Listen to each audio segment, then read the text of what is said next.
12 dreams for the Red Queen under crown of stone. 8 voracious beasts born from 8 restless nights. 4 nails piercing the flesh of the sinner. 1 prayer for the summoned, called by this song. 'Tis perhaps the countdown to oblivion for the once proud city of London. 'Tis perchance her inhabitants' last dance alone to face death and pestilence. Confronted by the eerie and unknown, mortals became desperate for answers. A flock's flight makes for an omen, the falling of a star a dire presage. Turning to priests for interpretation when there was no reason to be found. When religion failed, men turned to science. I saw them build such vain cities, crafting machines made for endless war. New questions flourished as old answers withered. What is darkness but lurking sun? What is wall but enslaved stone? What is glass but tortured sand? What is song but a call to arms? What is hate but jilted love? What is life but death pending?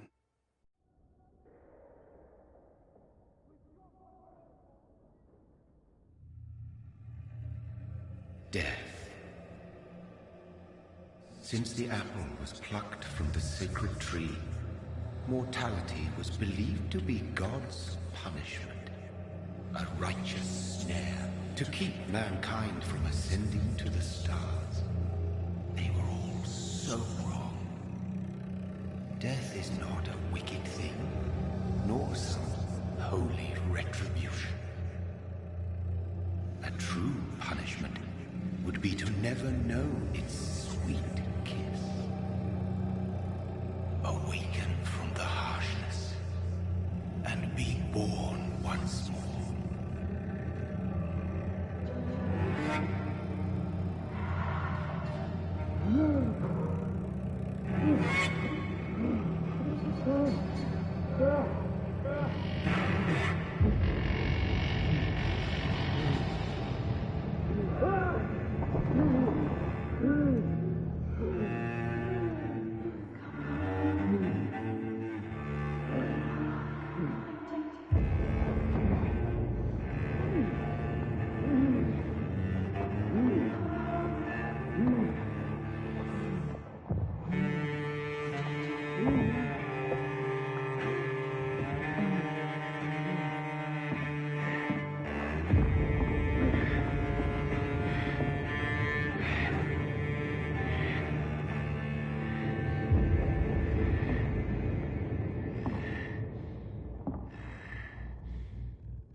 Mary!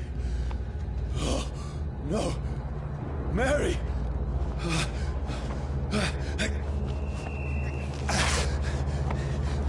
Hold on! Please, hold on! Oh, God. Oh, no. Mary!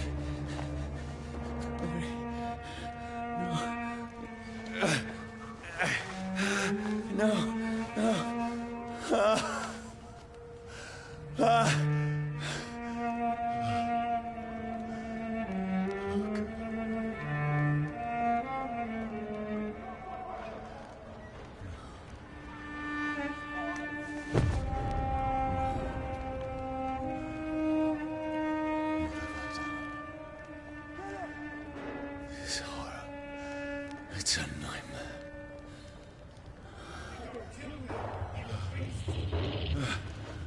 No! Please, a moment, let me explain!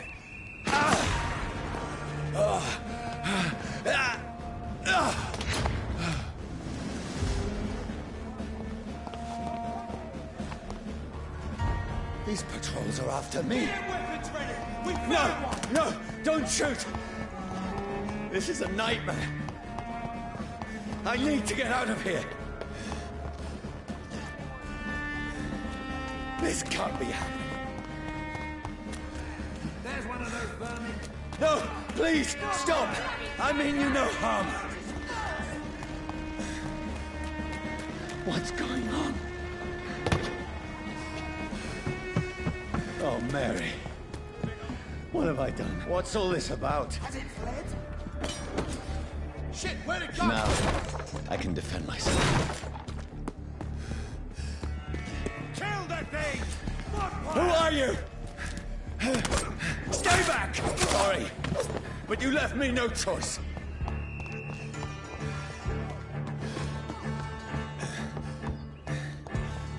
Who are you? Stupid beast! It's down! Finish it! Sorry.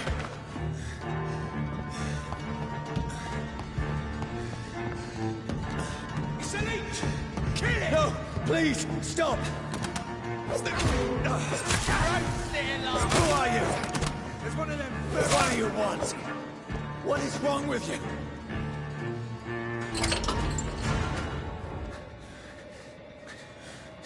I mean you no harm. I need help. Die, you fucking leech!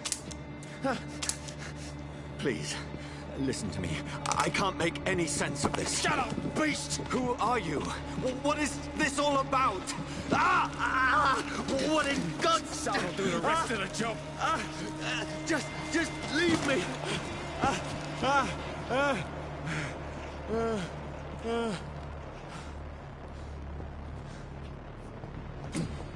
The sun.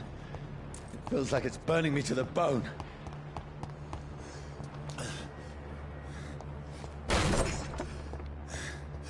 I need to find somewhere to hide. Let me go!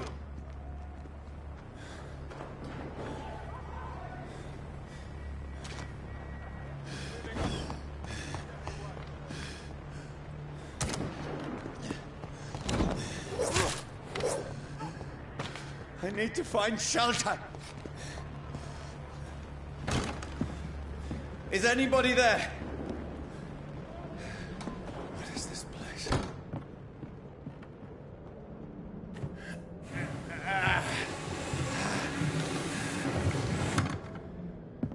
The place seems abandoned. I should be safe enough here.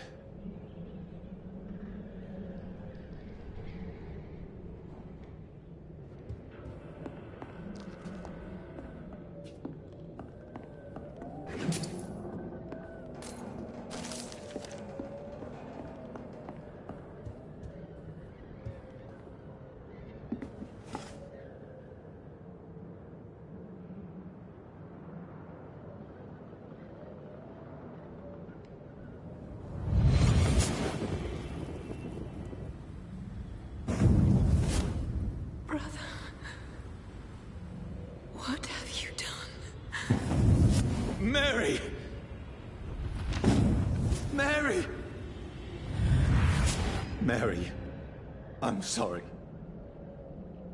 Whoever did this to us, I will find them.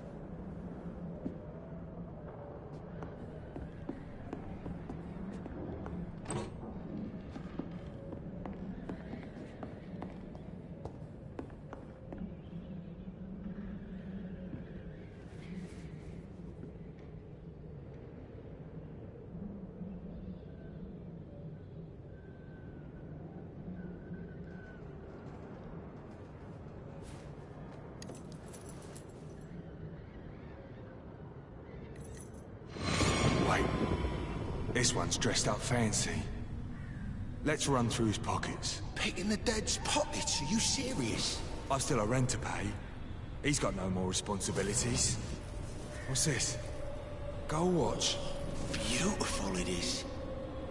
We fancy it and share the takings. I suppose we are undertakers. Now, give him an Eve.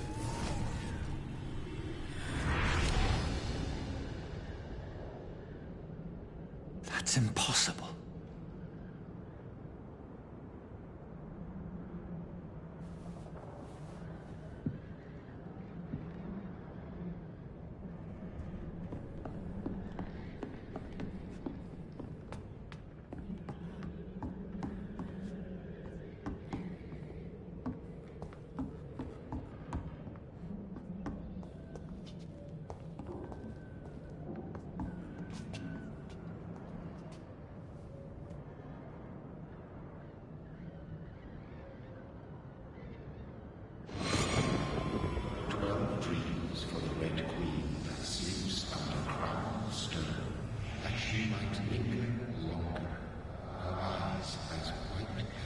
Who goes there?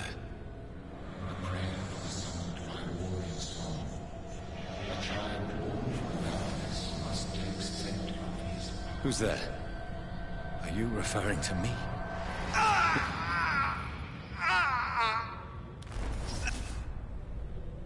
No! No! I still have so much to accomplish.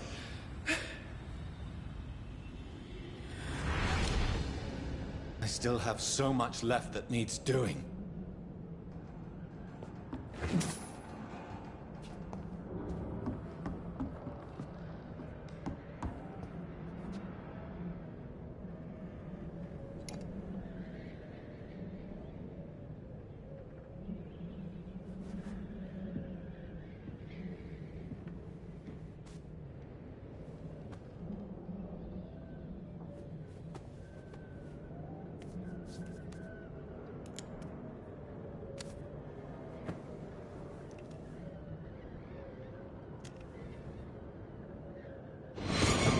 Johnny, this one's lost.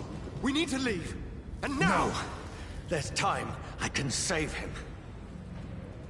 That's the enemy coming! The orders are to evacuate the hospital! Done. He'll live. And now what? We fight. Killing is a hell of a lot easier than healing.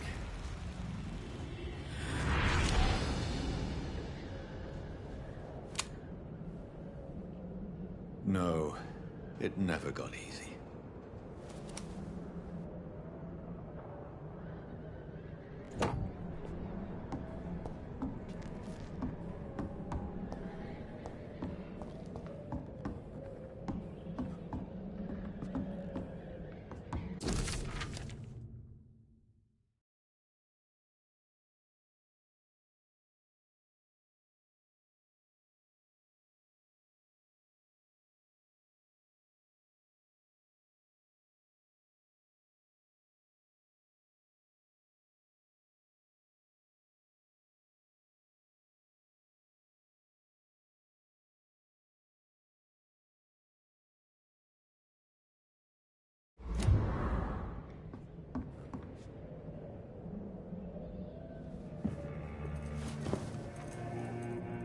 This makes no sense.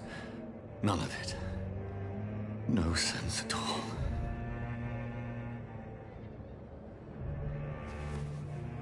It's a nightmare. That's it.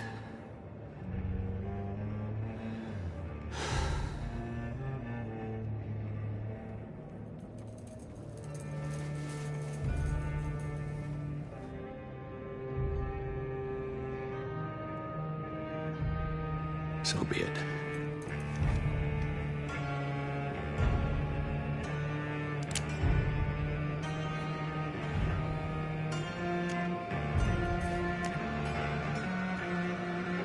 Rational thinking only.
This is absolute madness. I've lost touch with the real. Mad as it is, as mad as the moon, contains blinding sunlight into a glowing flesh.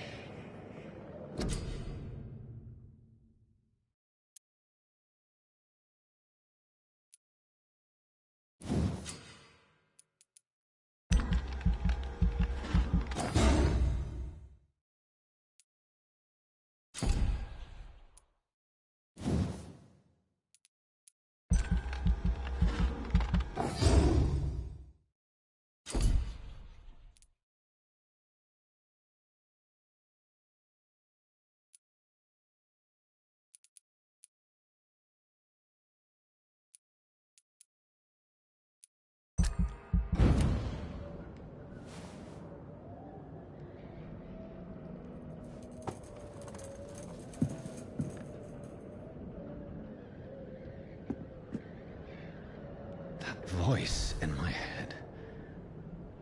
If I'm not mad, then it must belong to the one who made me what I am.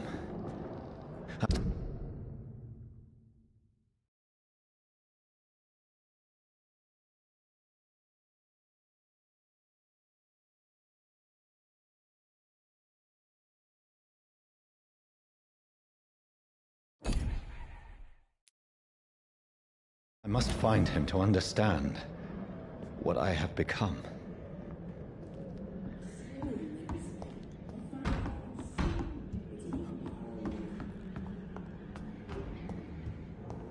Where is it? It's closed.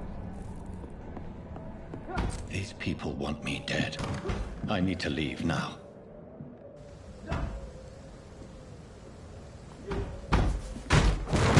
Here's the leech. Here!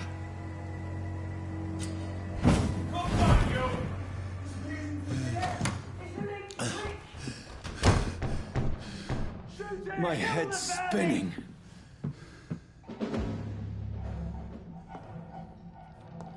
Oi! Come out, you coward! Fucking beasts!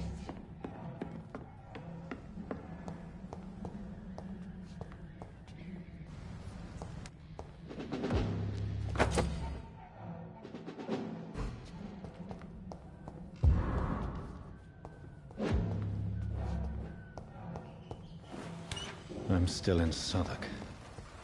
I must reach the West End. Over there! Die, vermin! One of them vermin!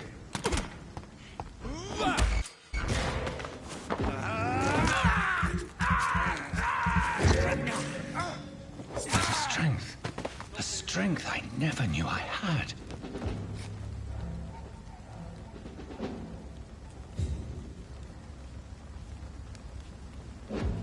It's dead, all right. See them fancy clothes? This one's a top!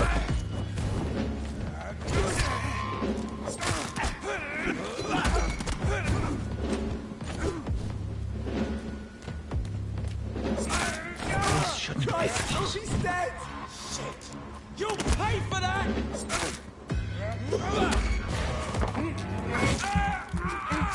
Every sinew, every fiber of my being is afire.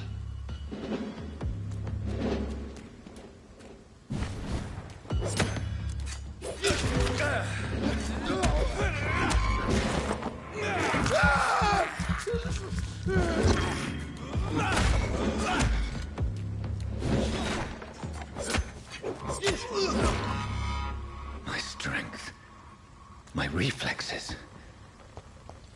I'm not human anymore.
my poor sister.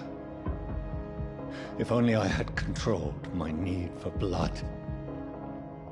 Mary, someone will pay for what happened to you. For what happened to us.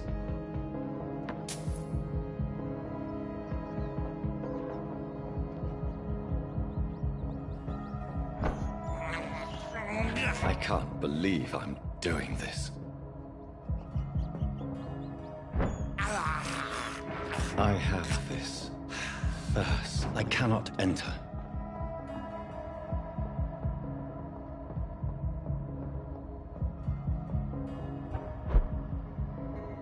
The dizziness from the jump. I can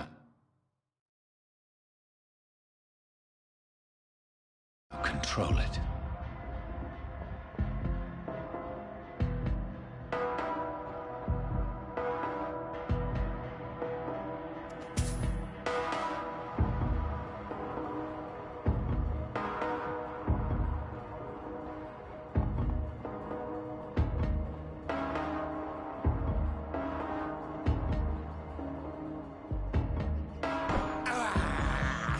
I can't believe I'm doing this.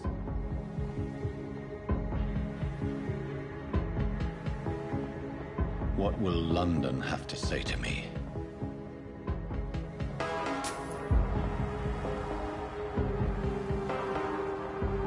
It's locked.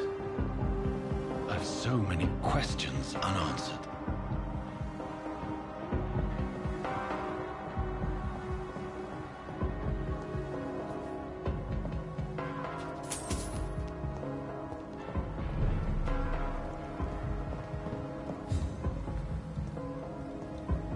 Another corpse.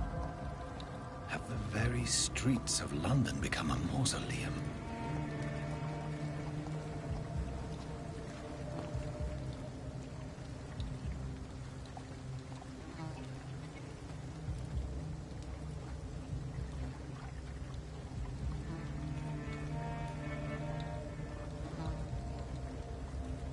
The man has been drained of all blood. But I can still smell the scent of it. I follow the scent's trail. Perhaps it will lead me to my assailant.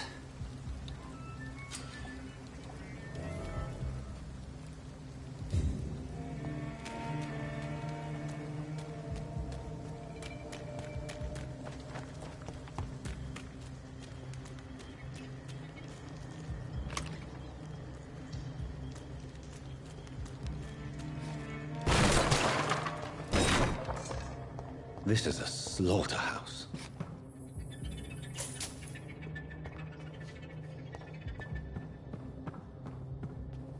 It's locked, all right. Fresh blood. The smell is so strong.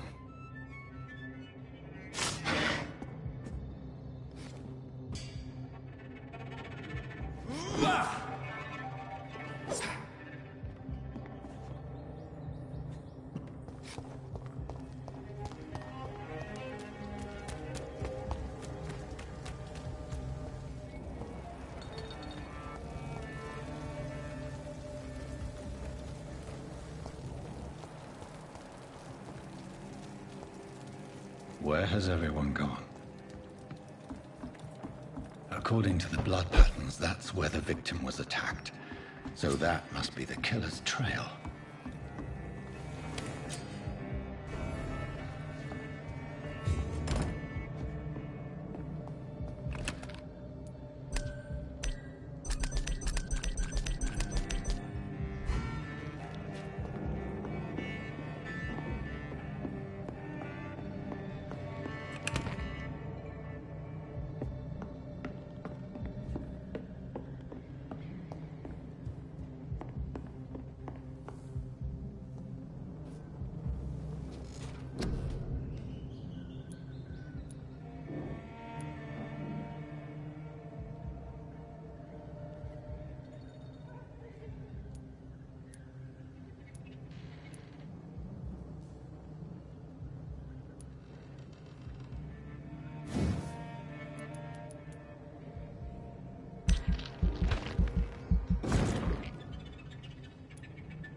At last, a little life.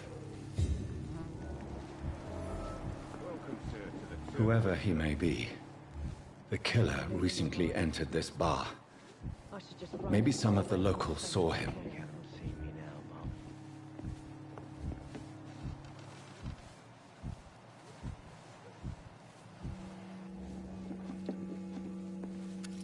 Good evening, sir. I wondered if I could ask for your help. Wow, you look like you need a drink. Yes.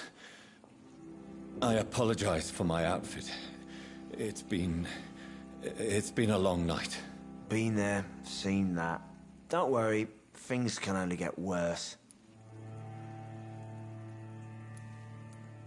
Has anybody entered the bar recently? Can't say. Sorry.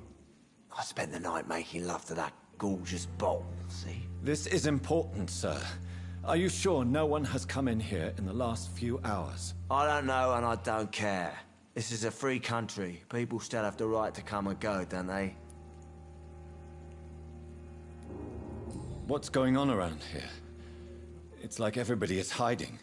You must be new here. Have you not heard about the murders? Everybody fears the return of the sewer dog. Who is this sewer dog? It's the local bogeyman. Convenient answer for every crime that happened for decades. You murdered someone, blame the sewer dog, eh? You make it sound like it's a fairy tale. People will always believe in monsters. It's easier than accepting their own darkness. We can all be monsters.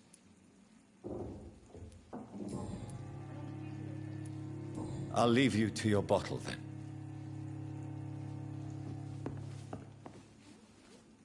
My God, sir, you look like Jonah's whale just spat you out of hell. Can I get you a drink? No, thank you. I'm not thirsty. Well, grab a chair and get some rest. This is going to be another long night. I'm looking for someone who might have passed through here recently. Wondered if you might help. It's been quiet tonight.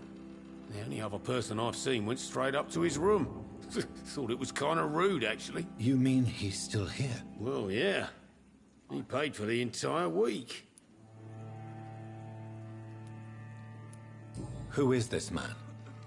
What does he look like? Well, like a gentleman, I guess. Well-dressed, quite polite.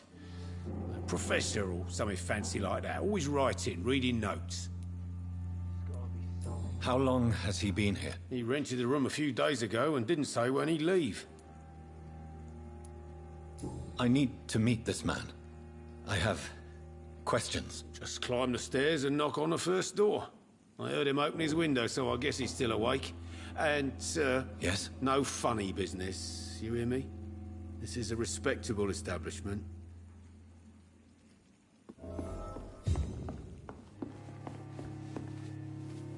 Hello, sir. Are you all right? Is there any way I can help you? I don't know.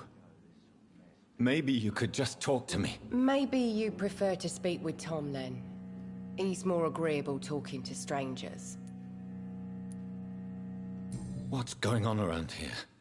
Where is everyone? Too many dead, sir. First the epidemic, and now all these terrible murders.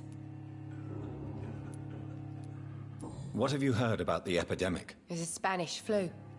Yeah. Killed so many last summer. Thought we'd seen the last of it. Dozens dying every week. Are the authorities doing anything? Nothing. There are so many quarantine zones in London now. It's gotten really hard to travel across town. The murders. What can you say about them? Bodies found in the streets every morning. Drained of blood. It's just horrible. Some say the sewer dog is back. The sewer dog? What's that? No one knows. People have always disappeared around these parts. The ancients say it's the sewer dog coming out to feed. But now he's killing in the streets. What is this place? This is Tom's bar, a turquoise turtle. I'm the barmaid here, Sabrina, if you want to know. Are you always open this late at night? No, it's only since the epidemic started. Tom thought that people may need a safe place to stay. You don't seem to have much business. Where is everybody? Well, most people are sleeping right now. And those that are awake tend to avoid going out. What with the murders and all. I just want to talk. I didn't mean to scare you. I'm not afraid, sir. It's just I've other customers to take care of. I only see one customer. Oh. Well, yeah, of course. I mean, I best check on them. I'll leave then. Thank you. Not long ago, this sort of mess would have given me a laugh. Poor Jack. This is no place for you. Priwen has several patrols roaming the area. They do not pursue me. But they're looking for vampires, and they're most efficient. They'll not relent until the killer has been identified. I have a common objective, but I require... I think someone is eavesdropping. Are you certain? You might as well come in, whoever you are. Slowly, vampire! Who are you? I mean you no harm. Say it, the vampire. Present yourself! I need a word. With anyone.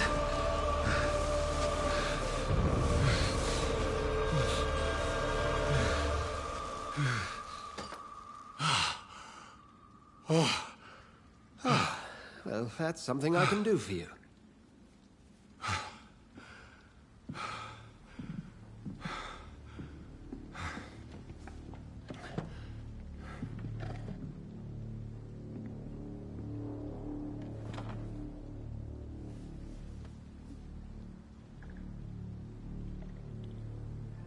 And who might you be?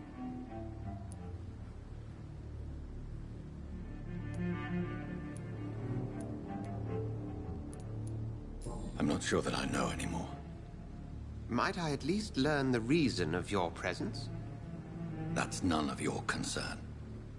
Sir, you have entered my room in the middle of the night, pale as a corpse and shaking like a tree. So please, indulge me. Someone is molesting people. In fact, killing them. Biting them.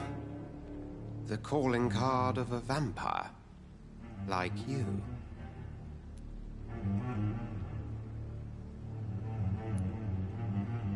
You seem the expert. How would that be? I have my secrets, as you have yours. Then if you are not a vampire, who or what are you? Dr. Edgar Swansea of the Brotherhood of St. Paul. I am performing an independent investigation here in an attempt to understand precisely what is going on.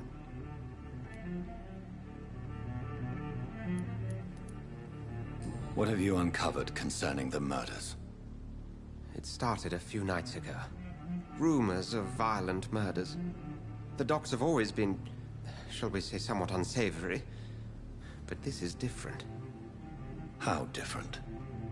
A vampire is at work here. Famished. Reckless. It must be brought to ground, and quickly. I heard another voice, that of a woman. Who were you talking to? Ridiculous. I've no idea what you're talking about. Something tells me not to trust you. Then the feeling is mutual. And what exactly is this Brotherhood? Sir, if the name is not familiar to you, then we shall discuss it another time. Then help me find the culprit. I may. If you'll first tell me why you opened this door. I followed a trail. The scent of blood from a recent victim. It led me here. You thought I was your aggressor. That explains a great deal. We're both chasing the same shadow.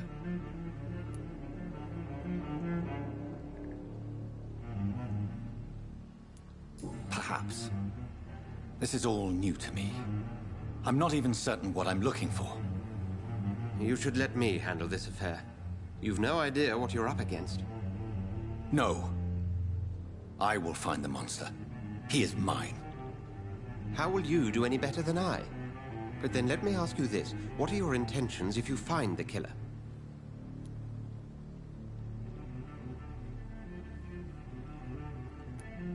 I will at last have the answers to my questions. Then I can only wish you good hunting. And pray we shall meet again.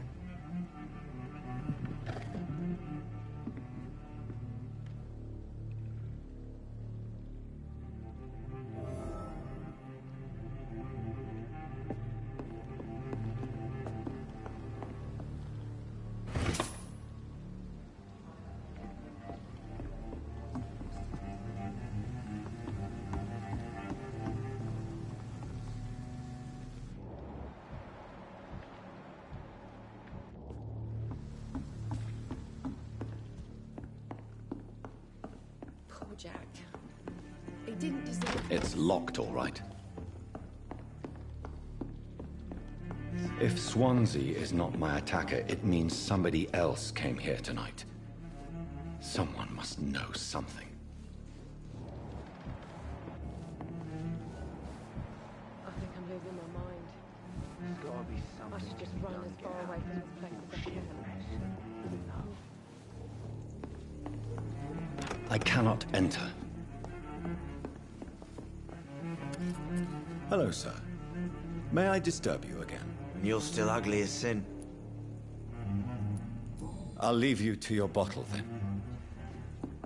He didn't deserve this.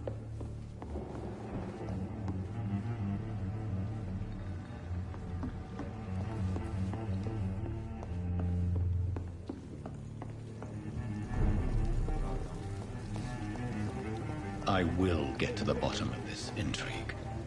What's been done to me, to this city.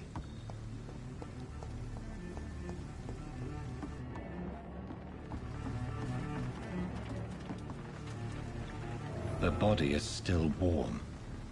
This man has just been drained of blood.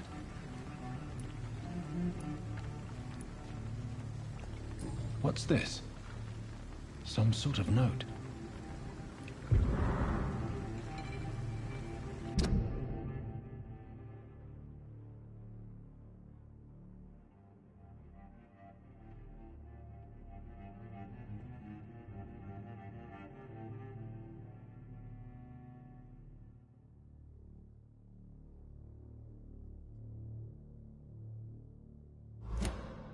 These men, they're a company of professional. This man was armed. He tried to defend himself.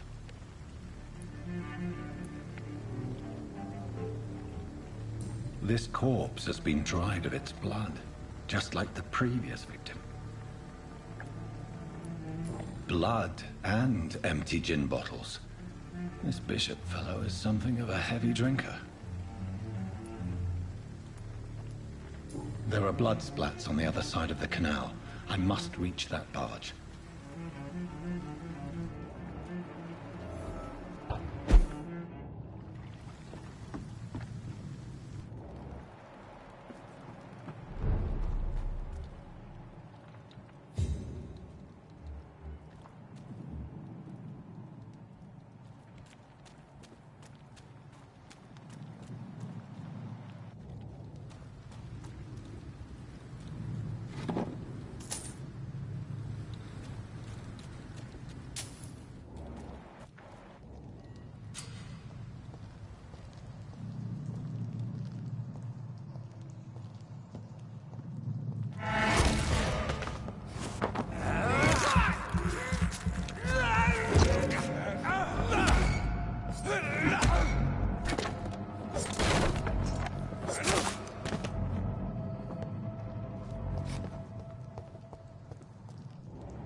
Ammunition crate.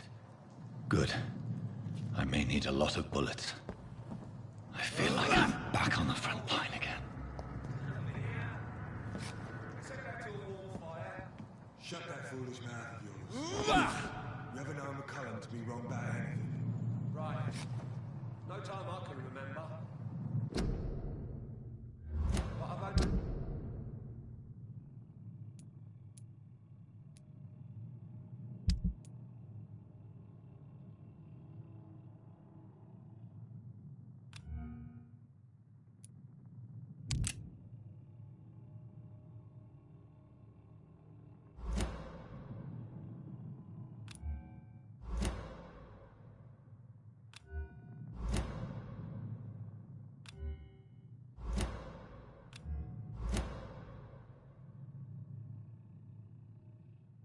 been part of the guards 3 weeks to the day. All the more reason to shut it, Mr. Billy. If the man...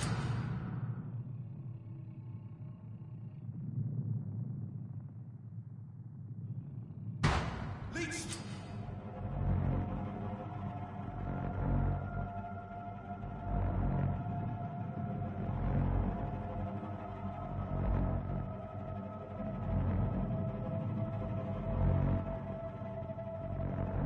Martin! Watch out, boys!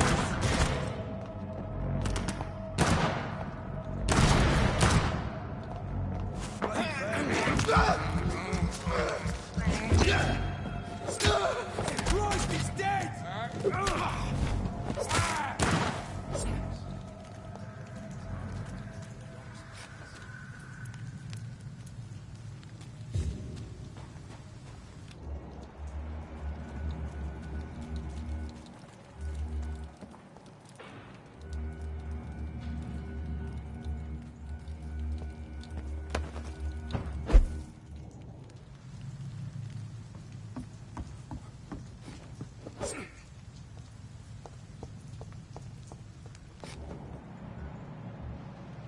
We won't see any of these bastards back here again.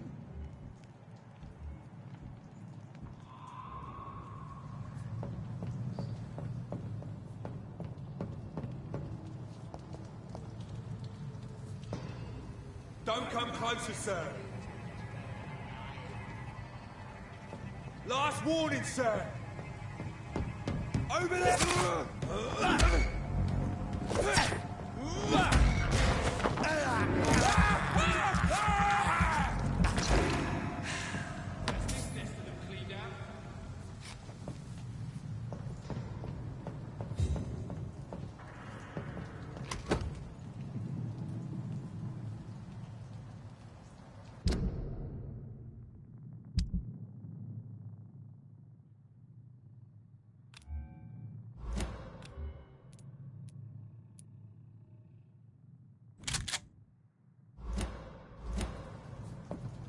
We won't see any of these bastards back here again.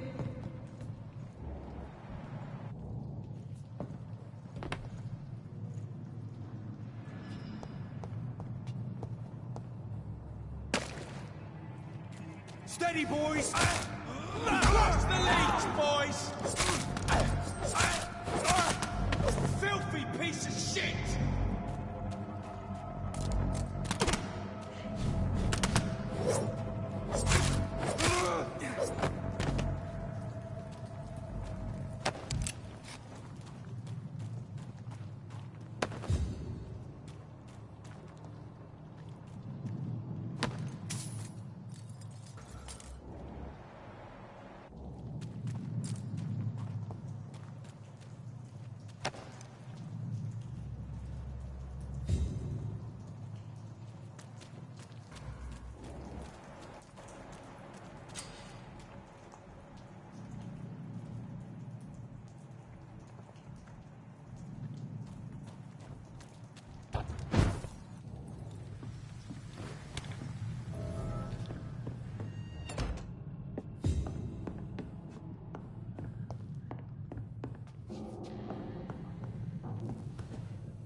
Fresh blood.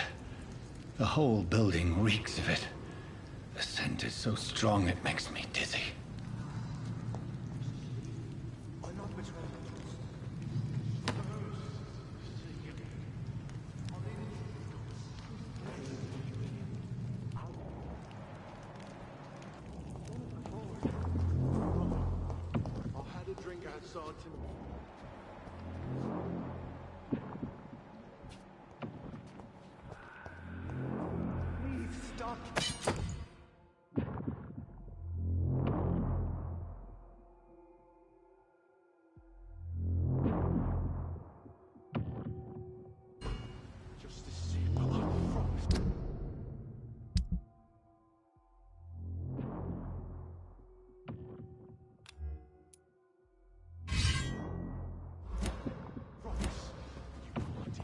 You're my last and dearest friend.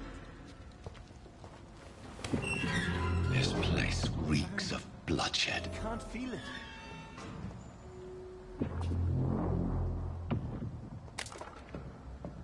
This creature is bedeviled. I must put it down.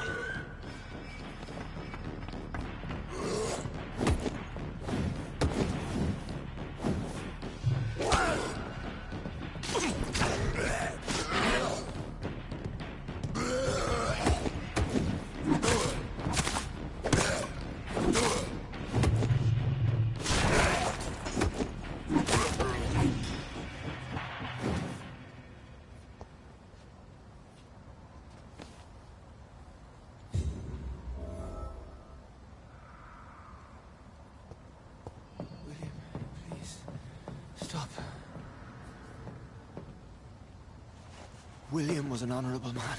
I could have saved him. Mr. Hampton, are you in there? I knew him well, another lost soul, a kindred spirit. Sir, listen to the sound of my voice. I'm a doctor. You're suffering from shock. I must return to my flock. They'll stray without me.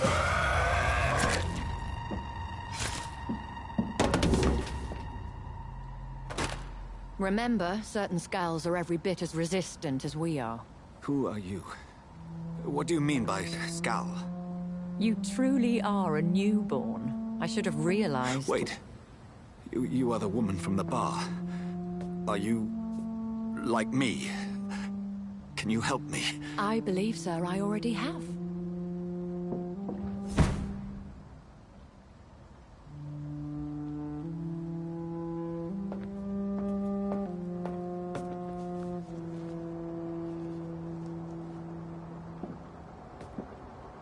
By George and the Saints, you've solved the mystery of these terrible murders.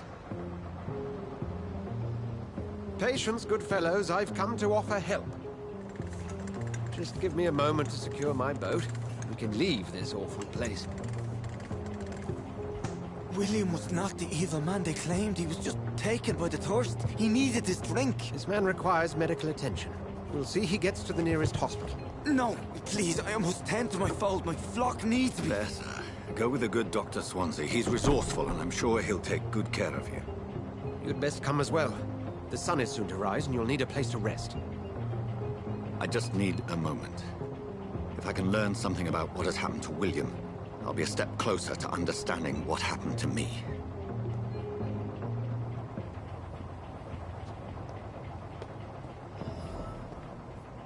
This poor creature can't be my maker. Could it be some subspecies of vampire? I must find a place to analyze the blood.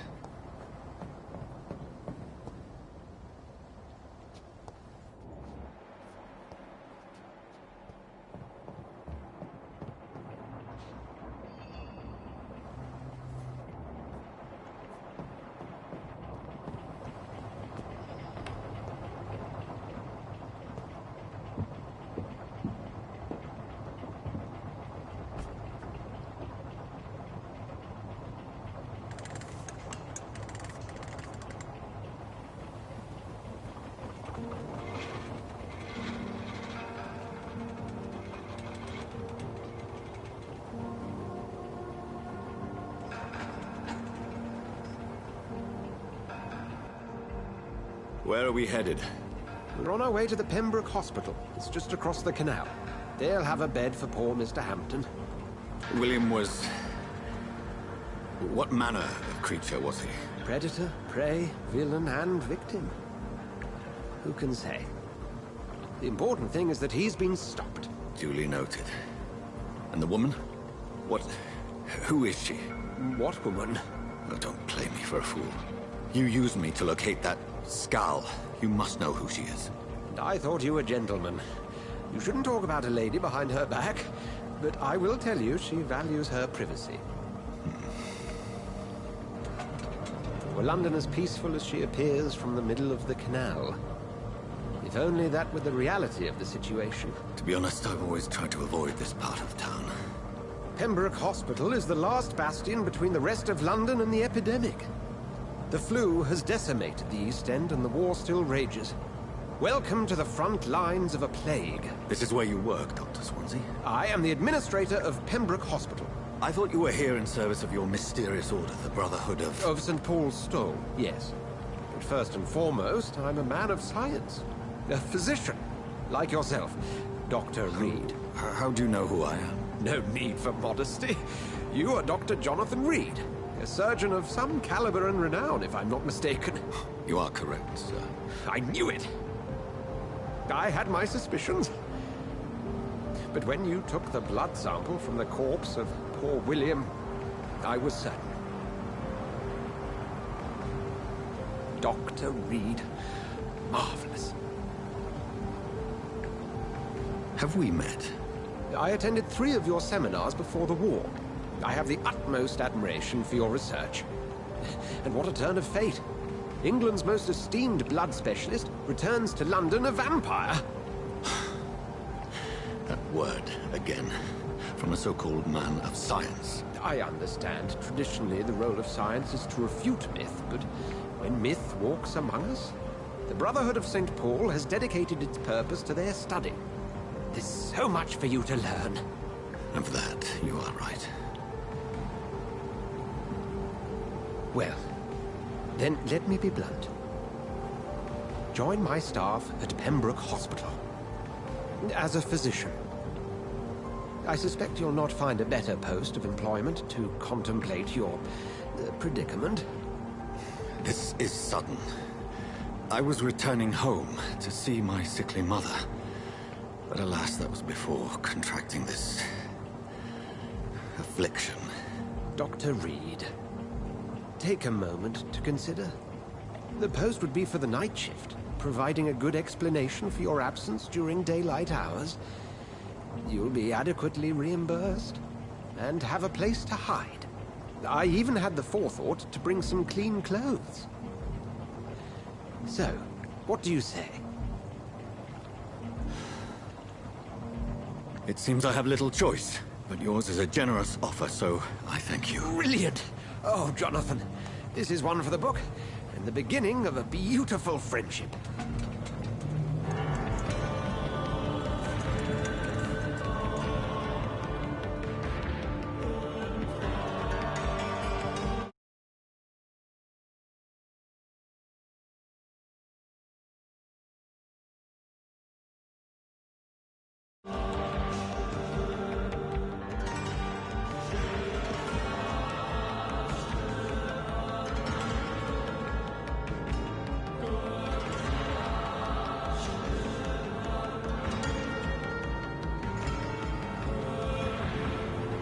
Dr. Swansea, thank goodness. I was beginning to be concerned.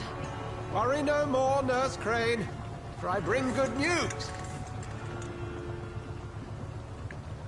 Oh, Doctor, what a night. We lost 2 more patients. Nurse Scow said she couldn't take it anymore and resigned.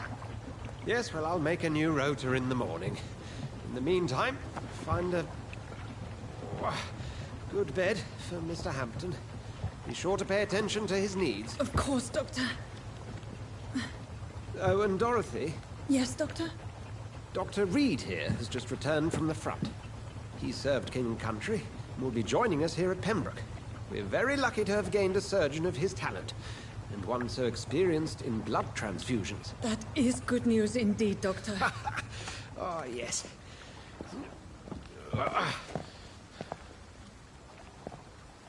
Here at Pembroke, it's not what we have, but what we haven't.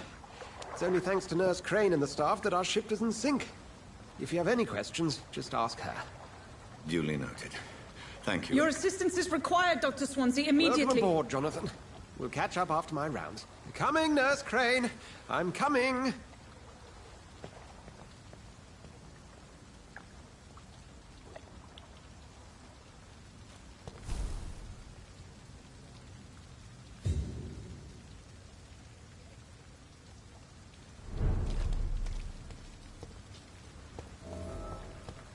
It's locked.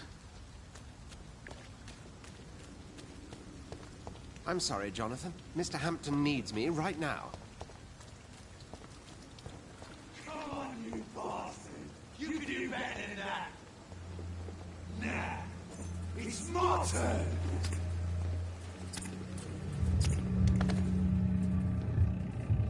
Rotten or pristine, each heart contains the seeds of life.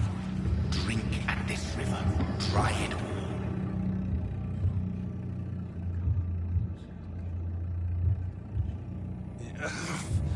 Oh, come on, you bastard! I won't bite. Sir, please. You've lost too much blood. Calm yourself. You think I didn't notice? Stop your staring and get me to an hospital, you arse!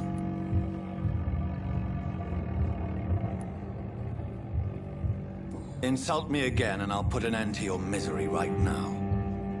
All right, sorry. I am in pain here. My guts are spilling out onto the street and you're yabbering on. Yes. That's a very nasty wound you've got there. Take my word, I am a doctor. Dr. Jonathan Reed. No. Follow me, Mr. Cox. Let me assist you to that better place.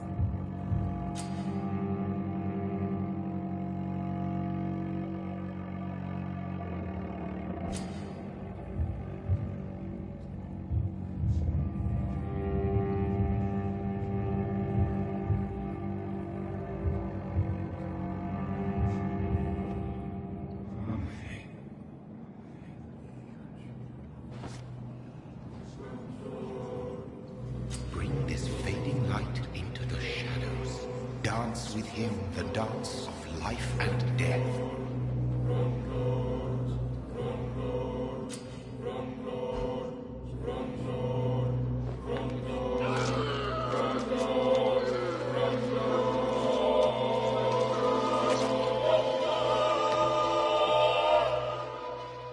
In the back, you bastard! Didn't have the guts to fuck me. Fuck you. I'll kill you. I'll kill you.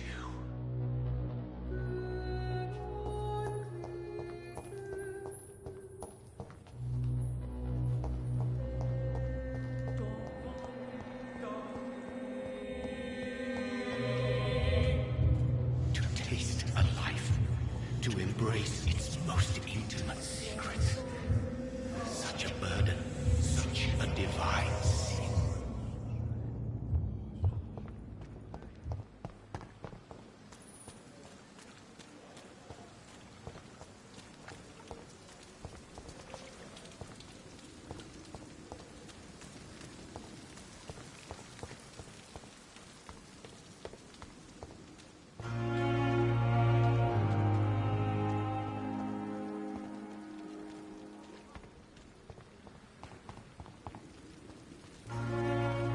Doctor, where have you been?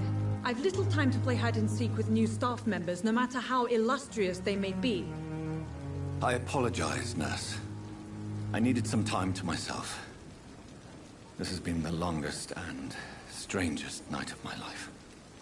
You delivered poor Mr. Hampton from a terrible fate. The means to that end should be of little concern, Doctor. Thank you, nurse. What can I do for you? Dr. Swansea insisted we provide you a quiet office. You'll find it on the second floor with your name on the door.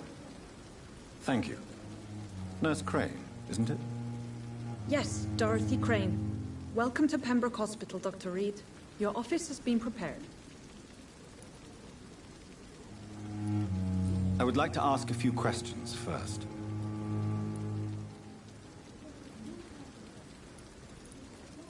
And Mr. Hampton, the patient we brought in.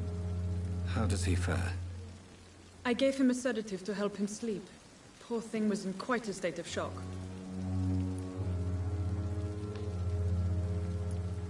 What kind of man is Dr. Swansea? Well, you accepted the job from him. I thought you would have known about your employer.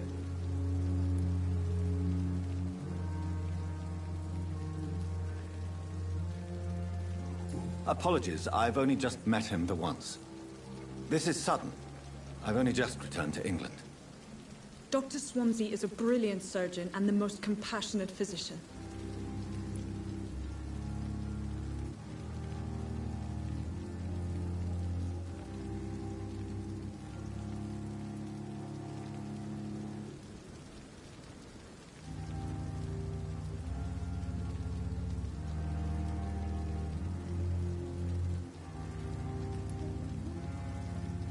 It's right to assume Dr. Swansea knows far more about me than I do about him.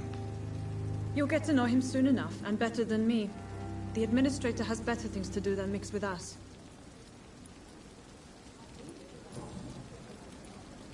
If you could point me in the direction of my room again, nurse. Second floor of the hospital, left after the stairs. It's the last vacant office at the end of the corridor. Thank you, Nurse Crane.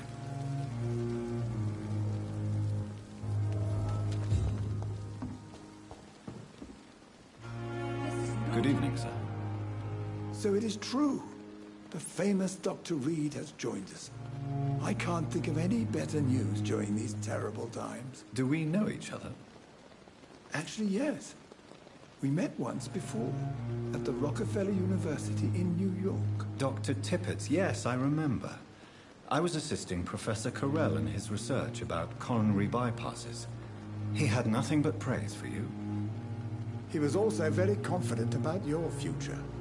And look at you now. Eminent surgeon and blood transfusion specialist.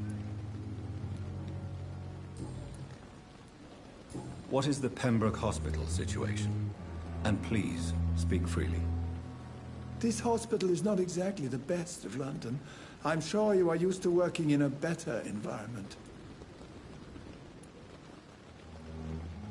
It's more than enough. In any case, the personnel of a hospital are much more important to me than the building. Don't be misled by appearances, Dr. Reed.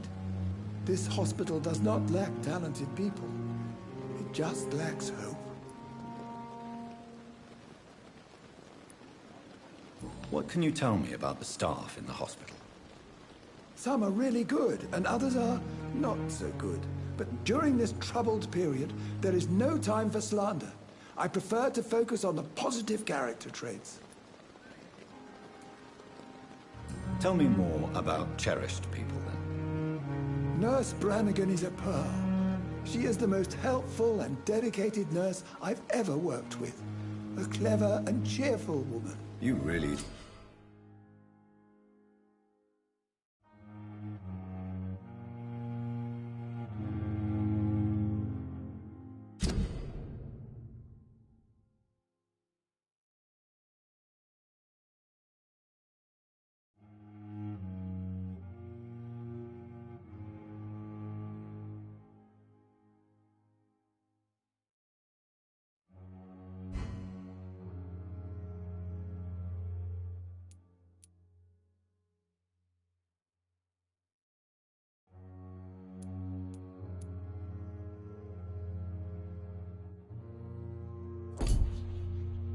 seem to admire her skills.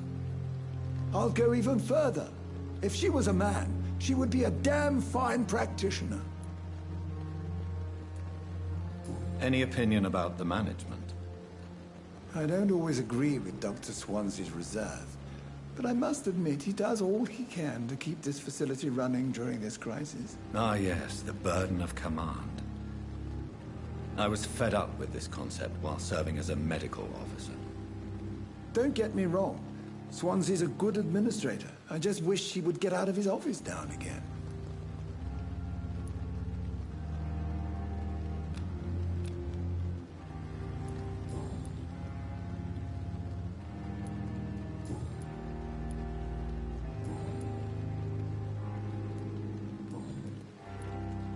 Goodbye, Dr. Tippett.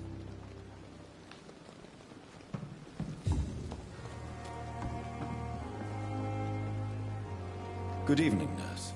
I'm Dr. Jonathan Reed, the new surgeon here at the Pembroke. Dr. Swansea has already told us about you, sir. I'm Nurse Gwyneth Brannigan. Welcome to the Pembroke Hospital. Did he really? It's a good thing I wasn't hoping to keep a low profile. All members of staff have already read about your new blood transfusion technique. Dr. Swansea made sure of that. I see. Well, I'm a little surprised, but I suppose I'll just have to deal with this unexpected notoriety. You must know, blood transfusions are Dr. Swansea's primary subject of research. He is convinced it is the future.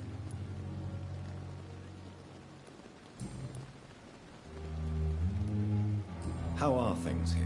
Not good, to say the least. We're struggling against an invisible enemy, more lethal than any bullet from a gun. It's hard, Doctor. An invisible enemy? Quite a poetic term for a disease, especially from a nurse. Sorry, Doctor. These last few weeks have been exhausting. We could all do with a good night's sleep.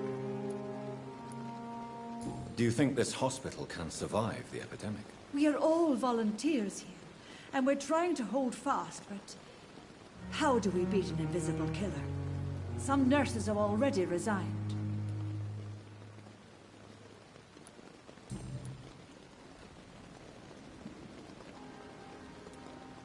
I'm not familiar with all the staff yet.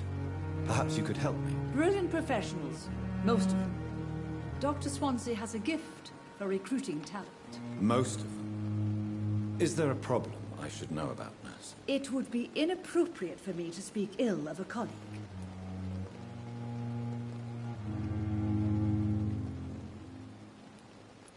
Is there anyone that stands out? Well, I have never met someone as dedicated as Dr. Tippett's. He should be a standard for us all here. If only he were younger.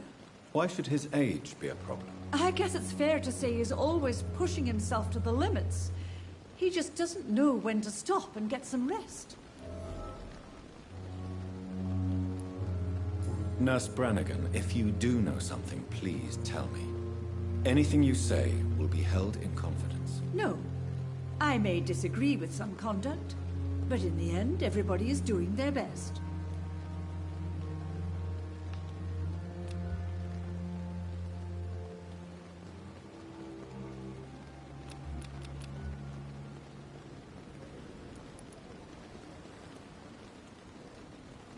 Do you require medical assistance, nurse? Thank you for your concern, but I'm fine.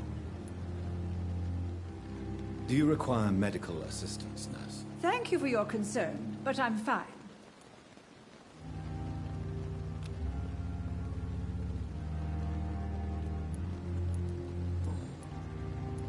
I'm not familiar with all the staff yet. Perhaps you could help me. Brilliant professionals, most of them. Most of them? It would be...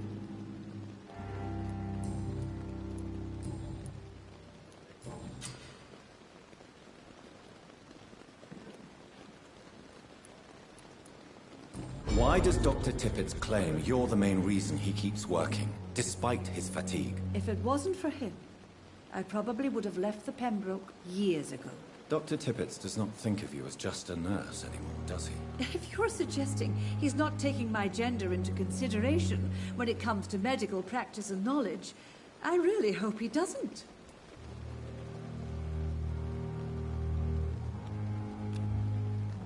Do you require medical assistance, nurse? Thank you for your concern, but I'm fine. Goodbye, nurse. Call me if you need assistance.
Last summer's epidemic was difficult. Good evening, sir. I'm Dr. Jonathan Reed. I'm new here. I've already heard about you, Dr. Reed. I'm Milton Hooks, the ambulance driver for this shithole of a hospital. That's quite a blunt introduction, Mr. Hooks. You can call me Milton. I like to speak my mind, Dr. Reed. Perk of the job. Don't judge me, and I won't judge you. I'm not sure I understand what you're talking about.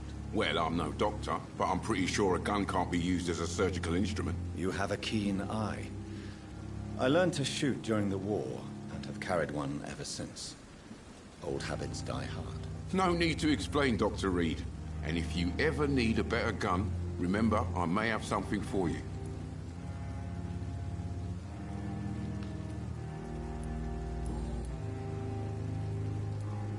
Are you really smuggling weapons through the hospital? And why not? I've already been attacked by patients, you know. And by gang members willing to steal my money. But you're not defending yourself. You're selling guns to civilians. You keep people alive your own way, Doctor. I offer them another way to protect their health. So what do you do exactly in this hospital? Apart from smuggling guns, I mean. I've been an ambulance driver since... too long, I guess. I bring sick people here night and day. It's a dirty job, but I get it done. Most of the time. It sounds like things have been a bit rough recently. What's happened? Yesterday I got attacked by the patient I was bringing here. I escaped through the hospital's garden, but I lost my wallet when I was running. You left an infected patient outside the hospital? That's incredibly dangerous. Go there yourself if you want, but be careful, Doctor. I'd rather not bring your dead body back.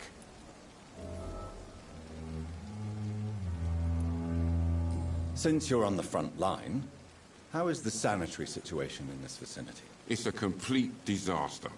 It's even getting dangerous to enter some streets or buildings. Even the locals attack you.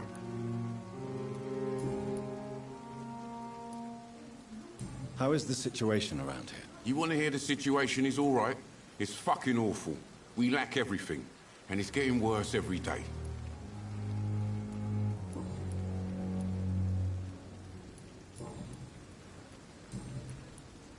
I'd like to see your goods. Wise choice, Dr. Reed. A reliable gun is what everybody needs these days.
Good evening, Nurse Brannigan. Good evening, Doctor.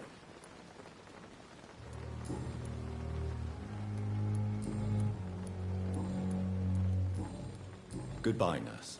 Call me if you need assistance.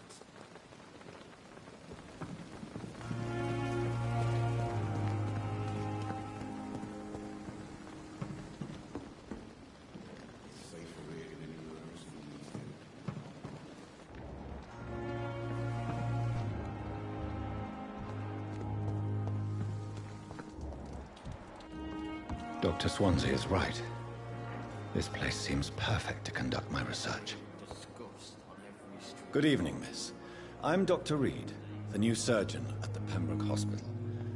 And who are you? Your name has no meaning to me, mortal. You're nothing but dust blown by the winds of eternity. I beg your pardon? What are you begging for, mortal? My clemency? Well, tonight maybe I'm inclined to mercy. You'll never forget the night you met Thelma Howcroft. You keep calling me mortal. Why is that? And if I'm mortal, what are you? Well, Dr. Reed, if you must know, I'm a vampire.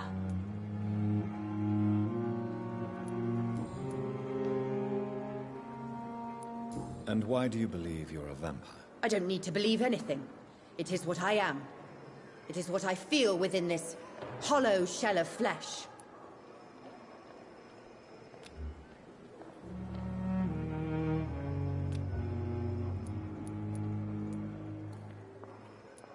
Please, describe to me how you feel.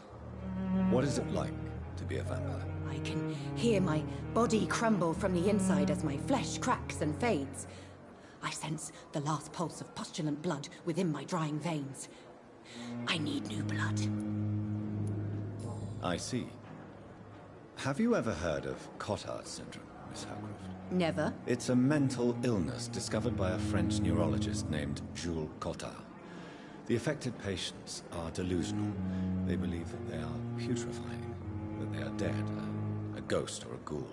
Or in your case, a vampire. Delusional, you say? Oh, sad and petty mortal. You can't even begin to understand the concept of immortality. And you think it is I who am delusional. I'm assuming you must be a patient here. Am I right, Miss Howcroft? It's only a cover. To hide from my enemies. I can leave whenever I want. As a woman, a spirit, fog, or bat. Who are these enemies you mentioned? Can you describe them? I cannot say for sure. But I sense their eyes on me from nearby. I feel them watching me every time I visit the garden near the morgue.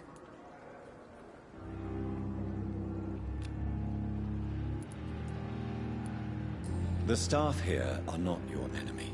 They're here to help you, to care for you. I'm not speaking of the doctors in white. I'm speaking of the men and women who hunt me. For I am a vampire. I see. Don't worry. These people will not find you here. I'll personally make sure they leave you alone. Thank you, mortal. But do not interfere with them, for you are no match for those that hunt me.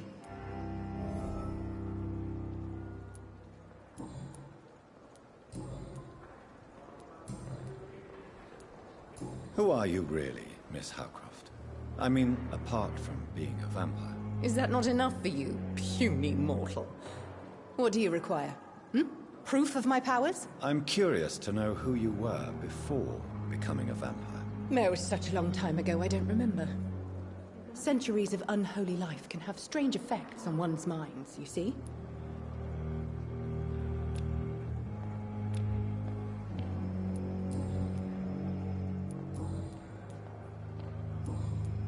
I'll leave you, Mistress of the Dark, to your nocturnal activities.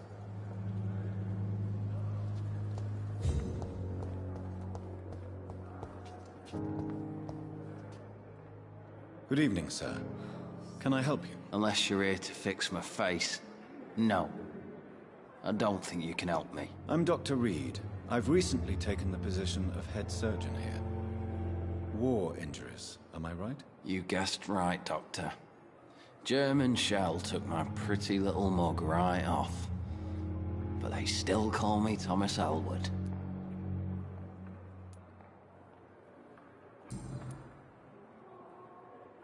How is your stay with us, Mr. Elwood? Oh, it's bliss. I just escaped death in the trenches to be surrounded again by the moans of the dying. Can I ask you precisely why you're a patient here? It's the pain, sir.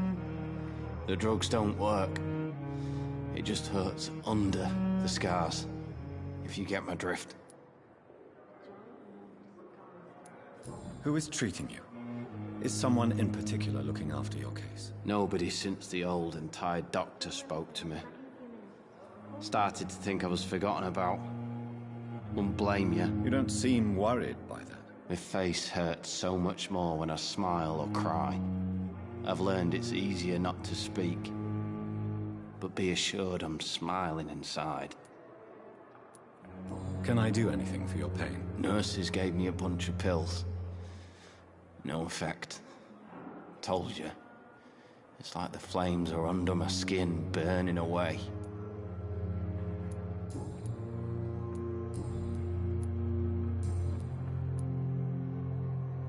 How close are you to Miss Horcroft? Are you aware that she thinks she is a vampire? To wait for her next nibble is the best reason to stay here. Every time she approaches my bed, she treats me like something tasty. A normal person. Aren't you afraid? She may hurt you if the game goes too far. She's quite harmless, I can assure you. Her head's broken inside is all. While I'm busted on the outside. But she's still beautiful. Living proof that there's hope for me.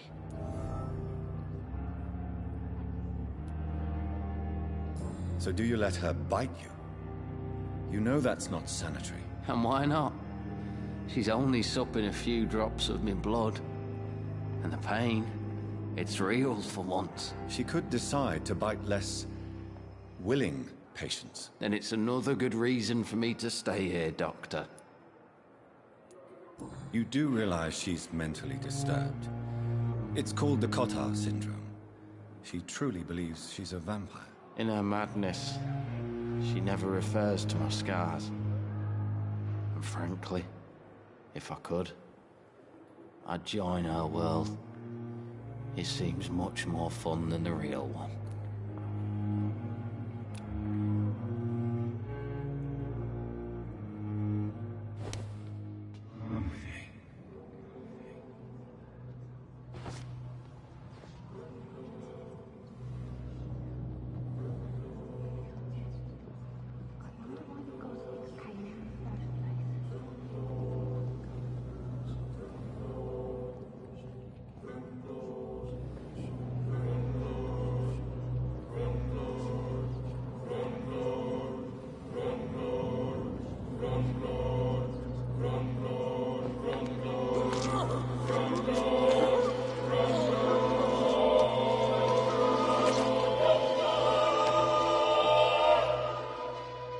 So this is how it ends.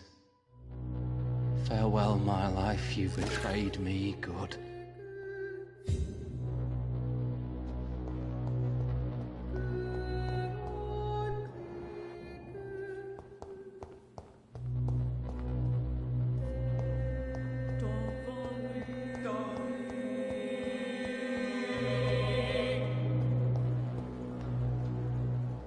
Good evening, Miss Howcroft. How are you tonight? I need blood, Doctor. Warm, rich, vibrant blood. Tell me, Thelma, why do you feel so attached to Mr. Elwood? Why him? I'm not sure, Doctor. I think we have a bond of some sort. We've both suffered so much. He's the only mortal I find interesting. Do you plan to make him a vampire too? Of course not. How could I inflict my curse on anybody else? I'm not that cruel, Doctor. Would you say you and Mr. Elwood are romantically involved? No. No, Thomas is a delicate soul. Even though he disguises it. But I am not the woman he needs. No, for I am a vampire, Doctor.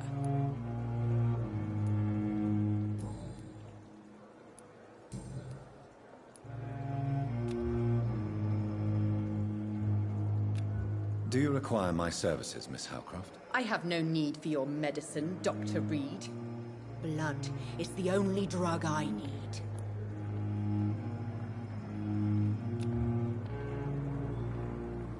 I'll leave you, Mistress of the Dark, to your nocturnal activities.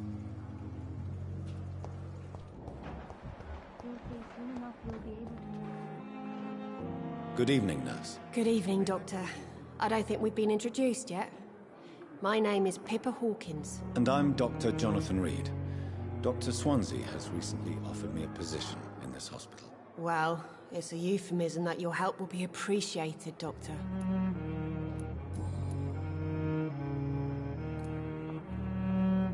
How would you describe the situation at the Pembroke Hospital? It's serious. The flu is wreaking havoc amongst the staff and patients. We are running out of everything. You must get a hold of yourself, nurse. Sorry, I'm exhausted. No one has any idea when this epidemic will be over.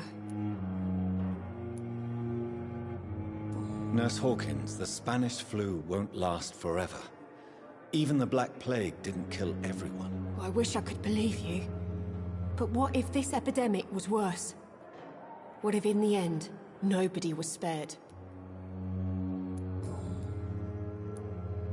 How long have you been a nurse? Well, long enough to see that the epidemic is winning. And no matter how qualified you are, don't tell me you'll change that. You'd be surprised what dedication can achieve, Nurse Hawkins. In medicine, sometimes we're just a test result away from a miracle. Sorry, Doctor. I don't want to sound bitter, but I'm just too tired to give a pep talk like Nurse Brannigan. How is the Pembroke staff coping with the epidemic? Well, not well. Milton, the ambulance driver, is even more grumpy than usual, especially concerning doctors. Why is Milton grumpy on a daily basis? Is it just an act? Milton's not the kind of man who's bothered about a bad reputation, whether he deserved it or not. Why does Milton dislike doctors? I don't know. Just ask him. But be warned, Milton is not the chatty type.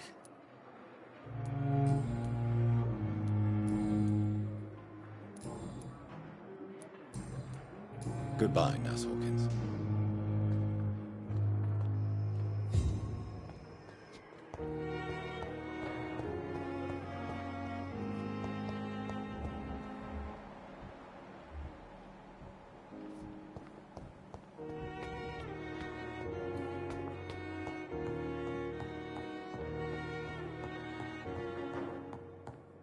It's locked, all right.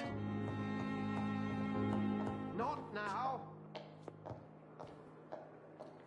Please come back later.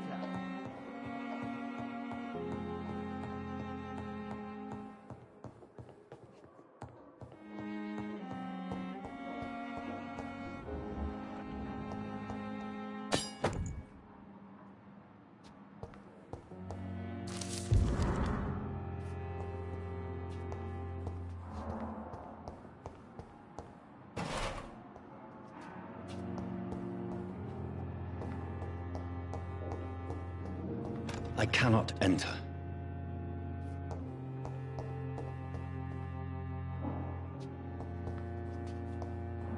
It's locked, all right. This must be the place. It's definitely away from prying eyes. Relegated to the shadows. A kingdom of my own. At least I won't be sleeping in a coffin.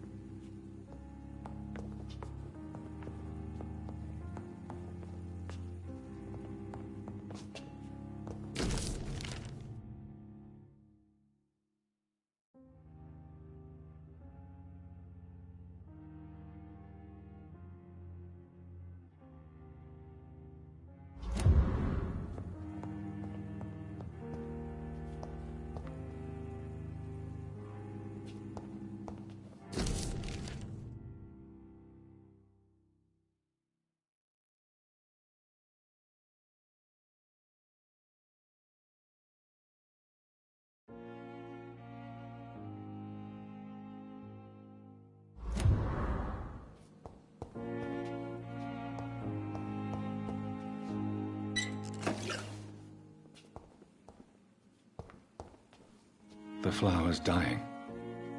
It needs water.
William Bishop's blood is much more unstable than human blood and shows extensive mutation.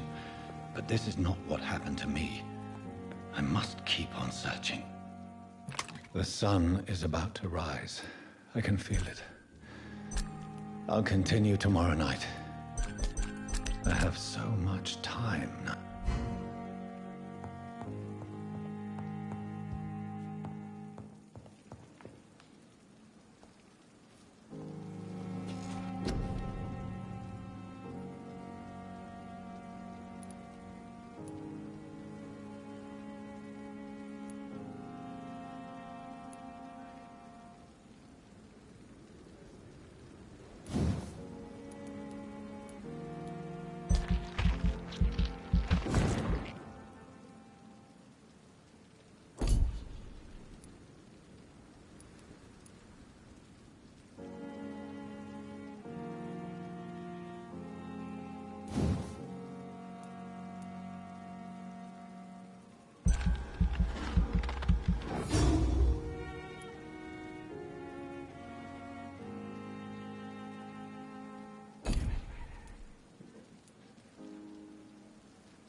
I'm to stay here until my research is complete.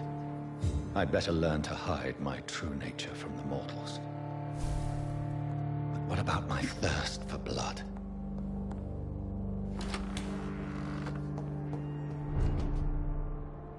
Yes, Nurse Crane? How can I help you? I'm so sorry. I know Dr. Swansea wanted you to rest, but we have somewhat of a crisis. A crisis, you say? Our supply of antiseptics is nearly depleted. I was hoping there was another box up here, but...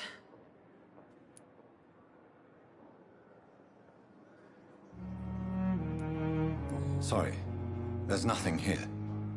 Some of the patients won't last the night without them. Honestly, sir, I'm beside myself. I may have a solution.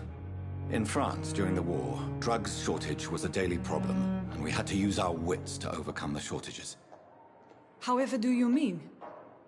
If combined correctly, certain household chemical products can be used in a pinch instead. Now, where's the hospital storeroom? The storeroom? Fat chance. This is the Pembroke, and space is luxury we don't have. Everything used to be stored in the old morgue. Perhaps I should look there first. Where is this morgue? It's the large building behind the hospital. You'll need to go in the back door because it's been sealed off for sanitary reasons. Take this key. It opens a small back entrance at the end of a narrow street. The abandoned morgue behind the hospital. A small door at the end of a narrow street. On my way then. Thank you, nurse.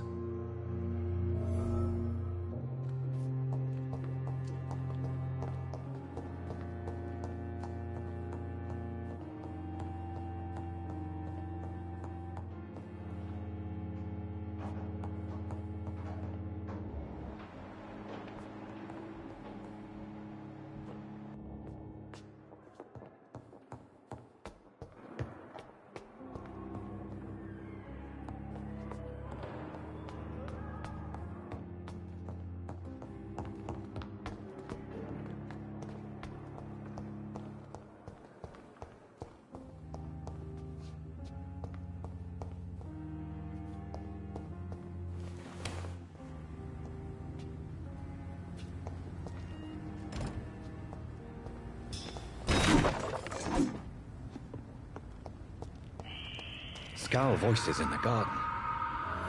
I should investigate. If they were to find somebody...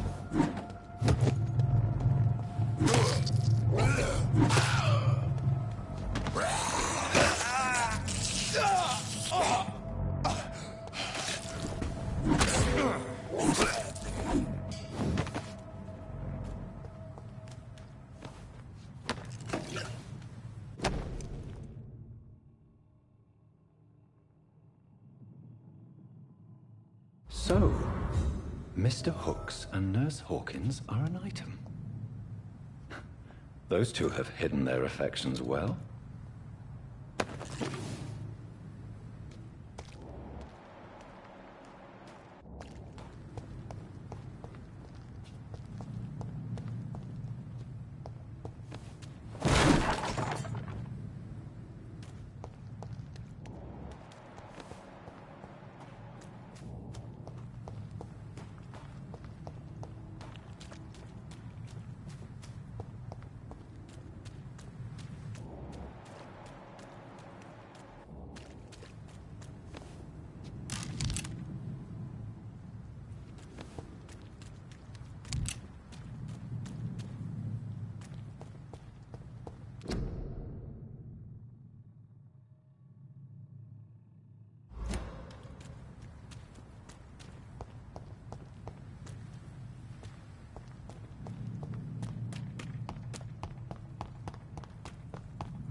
Good evening, Nurse Hawkins. Good evening, Dr. Reed.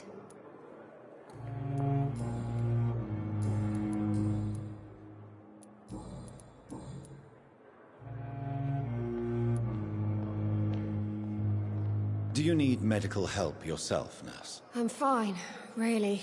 I just need to sleep. Goodbye, Nurse Hawkins.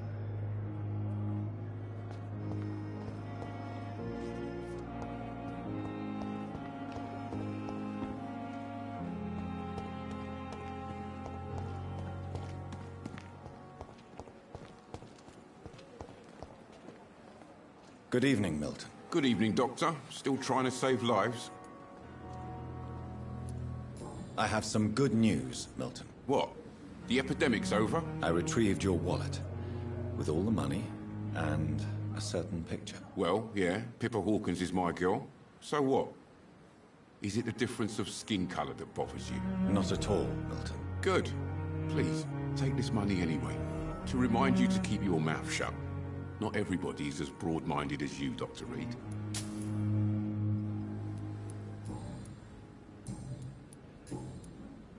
What's going on between you and Nurse Hawkins? Pippa's tired. Tired of all this shit. Tired of all those corpses piling up. She's as depressed as I am. During the war, I witnessed a few couples just like you come together in difficult circumstances. It can be very damaging. Maybe you're right. But we support each other. And that's all that matters. You do realize you could both get fired. Hospital staff are not meant to have intimate relationships with one another. Come on, Dr. Reed. Do you know how many rules are broken in this hospital every day just to keep it running? There's nothing wrong with what we're doing. Do you need any medical help, Milton? I'm fine, Doc. Physically, at least. But I would give everything to be in a better place right now. Goodbye, Milton.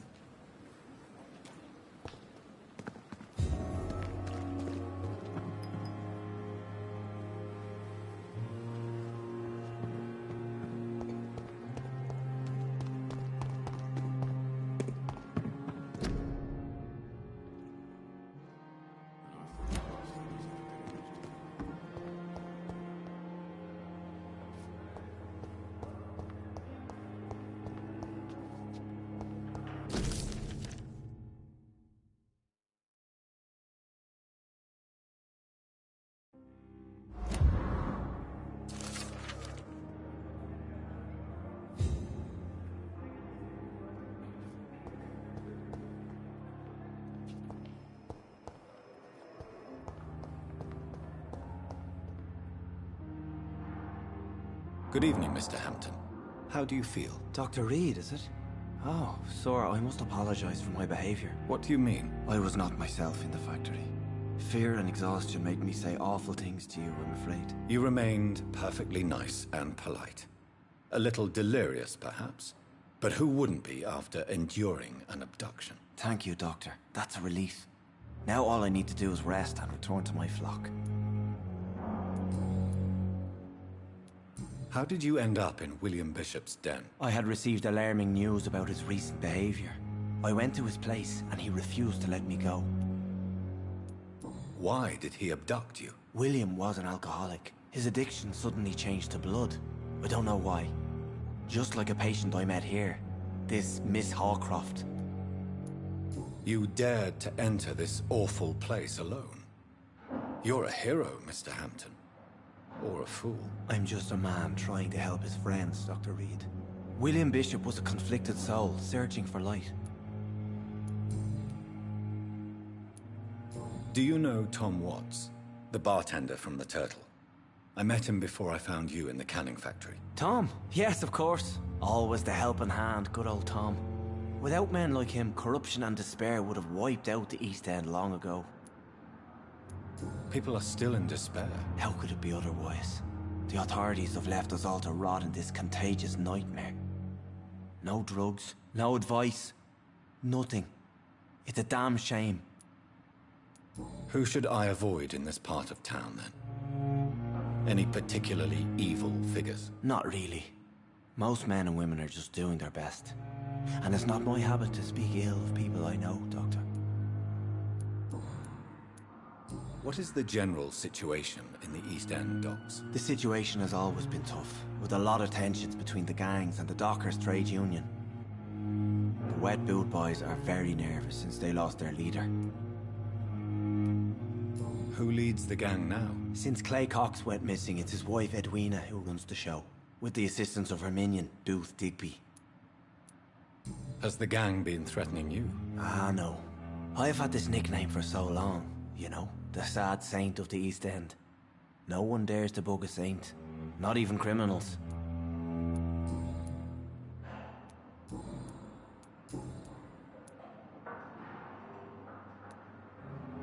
What do you do for a living, Mr. Hampton?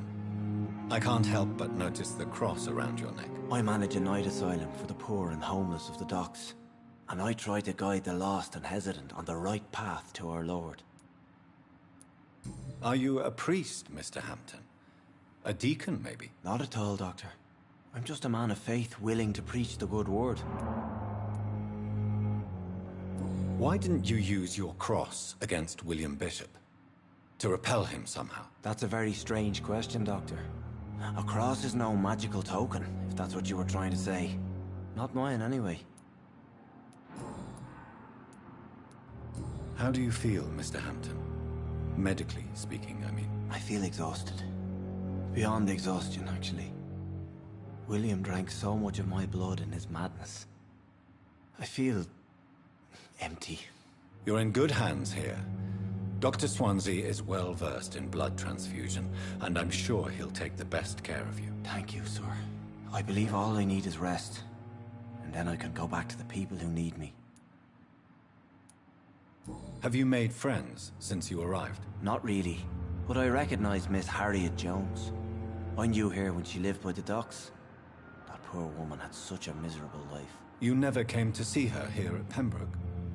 Receiving visits when sick can be an important part of the healing process, you know. We're not just bodies. You're preaching to the converted now, Doctor. To be truly honest, I thought she was dead. She left the docks many months ago. Goodbye, Mr. Hampton. We'll talk again later. It's locked, all right.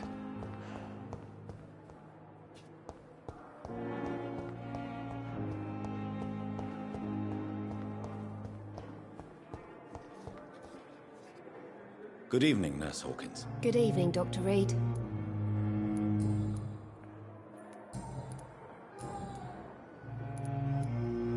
Pepper, I know you're very close to Milton Hooks. Yes? Milton Hooks is my man. If you want to report me for that, just feel free, Doctor. I have no intention of reporting you, Nurse Hawkins. But are you aware of the risks? The rules say I won't be allowed to work as a nurse anymore. But here at the Pembroke, we break rules all the time. Is he worth the risk? Hey, I'm no perfect woman, and Milton is not the finest bloke. But we do our best to get by. That's all any of us can hope for nowadays. Do you need medical help yourself, nurse? I'm fine, really. I just need to sleep. Goodbye, Nurse Hawkins.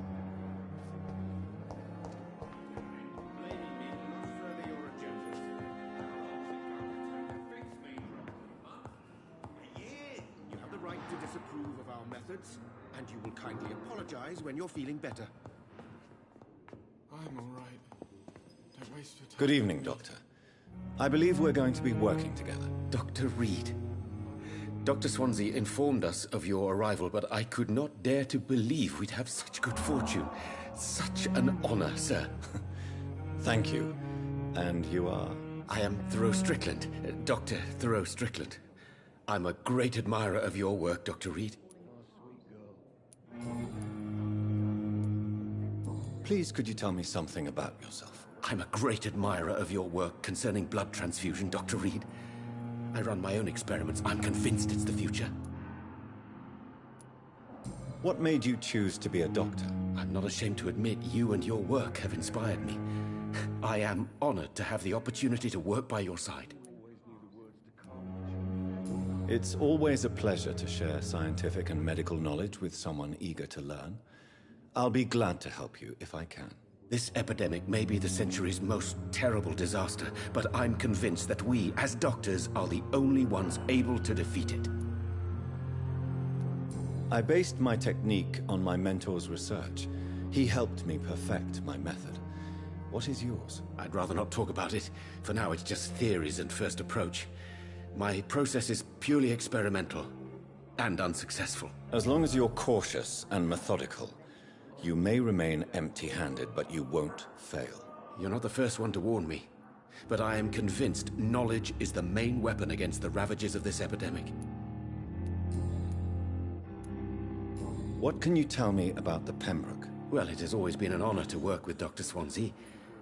But with your arrival, I can't think of a better opportunity to learn about blood transfusion. You seem quite optimistic.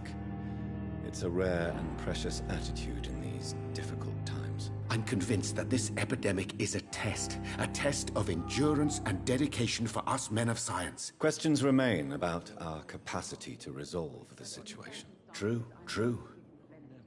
Last summer, during the first wave of the epidemic, I used to joke with Milton about the extra work. We're not smiling now. Do you need help with anything in particular? Well, yes, maybe.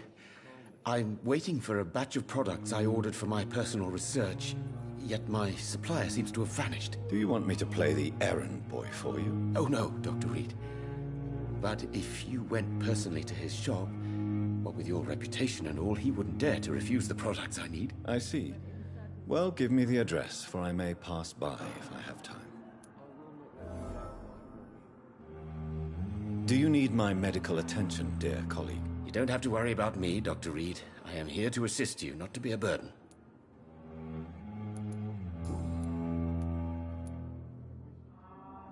Tell me more about your willingness to experiment with new medical techniques. Harvey Fiddick is a patient suffering from a severe injury that could cripple him if not treated correctly.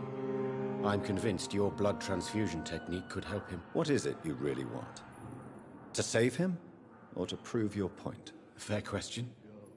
I want nothing but to save my patient, Dr. Reed. Especially since I know Mr. Fiddick's story. Tell me Mr. Fiddick's story. Our first diagnosis was compromised because Mr. Fiddick lied to us about the real origin of his injury. He first claimed it was an accident. But why would he hide such crucial information from us? Because he is a proud father. Ashamed of putting his children at risk because of his own negligence. This personal involvement could also appear to be a lack of impartiality. You must know that a good surgeon must remain neutral. I agree. But that does not excuse Dr. Ackroyd's behavior. A man who did not even take time to converse with his patient. Do you think keeping his distance was a mistake? All I know is that I'm taking care of human beings with desires, hopes, and fears. Not some biological machine comprised of blood, bones, and flesh.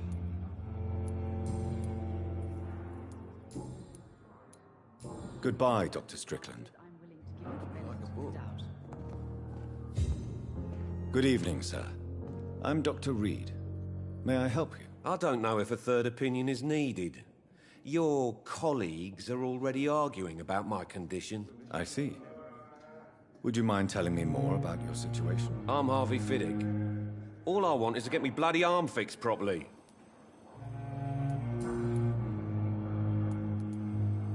Tell me about the doctors who are arguing about your case. Strickland and Ackroyd. They both want the best for me, but there's a lot of pride there. Doctors are no different from carpenters, it seems. What do you mean? I often had professional arguments with rivals on a building site. Difference is, I disagreed about wooden nails, not flesh and bones. Tell me about yourself, Mr. Fiddick. I'm just a regular guy waiting to get his arm fixed, so I can return to work and to my family. I was more curious about what you were doing before being hospitalized. I'm a carpenter, and a good one too. But that means I need both arms to feed my family, Dr. Reed.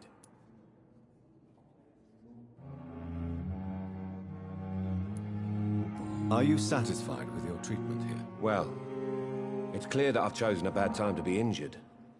Forgive my bluntness, but you seem overwhelmed by cases of the flu. I won't lie to you about it. I'm afraid we are. Are you sure you don't want to operate yourself, Dr. Reed? I have the feeling you're very capable.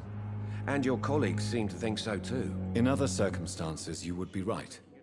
But for now, I don't think I can take on the responsibility. My apologies. Is there anything else that's bothering you? Can I help in any way? I'm all right. Considering the state of this place, I should consider myself lucky, I guess. Tell me about your injury, Harvey.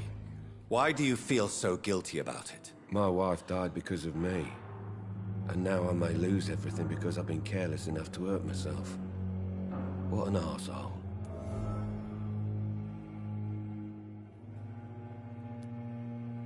You can't hold yourself responsible for your injury, Mr. Fiddick. Unless you tried to hurt yourself. Of course I didn't hurt myself. But I can't work until my arm is fixed. My children need to eat, Doctor. How could your job be responsible for your wife's death? I was working a double. She went out to bring me a hot meal and got caught in a German bomb raid.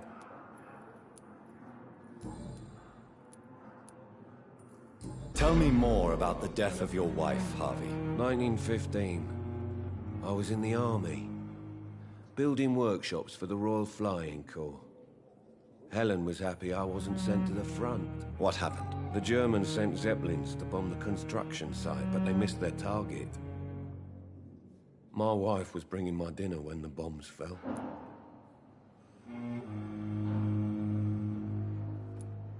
How are your children after losing their mother? They were smaller then. The only good thing about this is my Helen didn't bring them with her that night. I'm sorry for your loss. So many died during the bombings. I served in France and witnessed the carnage there. I would like to say that she didn't suffer. Truth is, I have no idea. I just know that I'm all that me kids have. Poor little bleeders.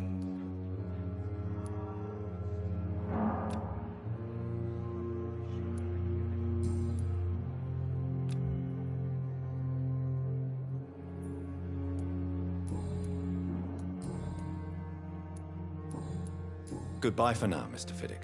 I'll see you later. My sweet girl. Reads me like a book. I never could keep anything from her. Good evening, Dr. Strickland. And good evening to you, Dr. Reed. Can I be of any help?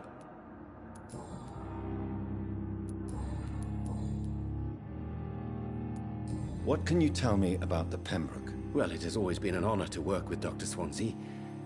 But with your arrival, I can't think of a better opportunity to learn about blood transfusion. Goodbye, Dr. Strickland.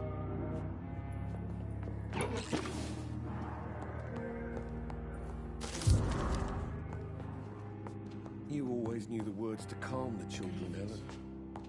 As for me, what a blundering idiot.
It's locked.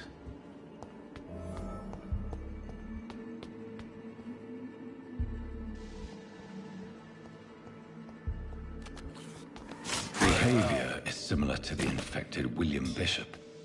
Must be the same strain. This sickness moves faster than influenza.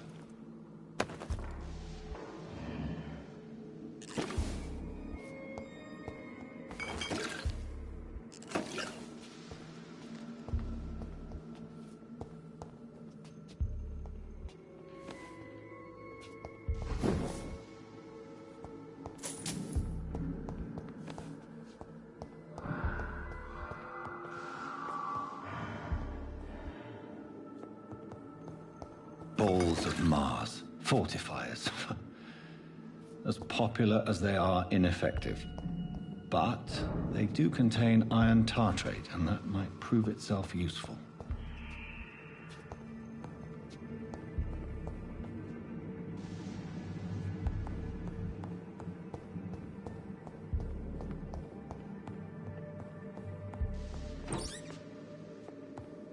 This key will surely grant me access to the basement.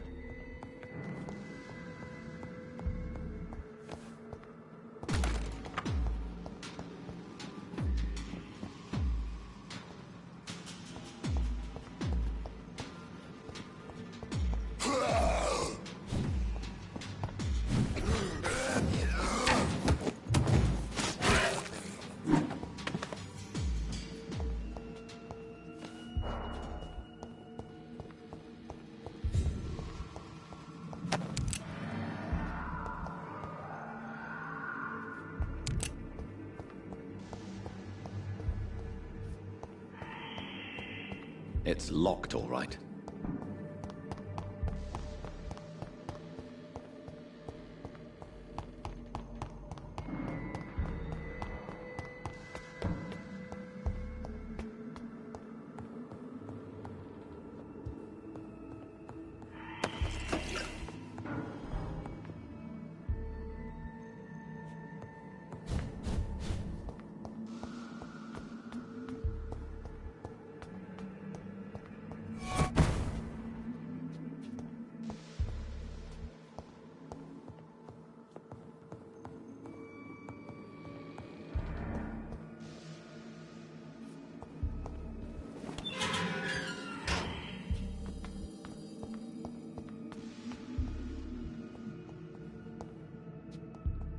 These scowls feed from corpses and the husks of animals. They're not after blood.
It's locked.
Mr. Connor's injuries don't match the report.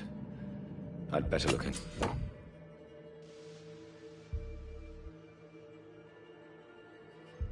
To this.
Scowls can be so ferocious. I'm not sure I can defeat them without becoming stronger. To drink blood is so tempting. Sodium hypochlorite. Dangerous to administer, but efficient in the proper dosage.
Good evening. I'm Dr. Reed. Can I help at all? No. Really? Why are you here, then? I don't want to talk. My throat hurts too much. I suppose that this pain is the reason you're here. Is someone taking care of you? Yes. And no. Could you at least tell me your name, sir? Mortimer. Mortimer Goswick. How painful is your throat, Mr. Goswick? So painful I'd rather not talk at all, Doctor. I'm sure you realize a doctor and his patient have to communicate, sir. Would it help if I gave you some paper and a pen? Not really. I see. Then maybe it's not just your throat that hurts, Mr. Goswick. Perhaps your sore throat is just the consequence of something more hurtful. Yes, maybe. But I don't want to talk or even write about it now.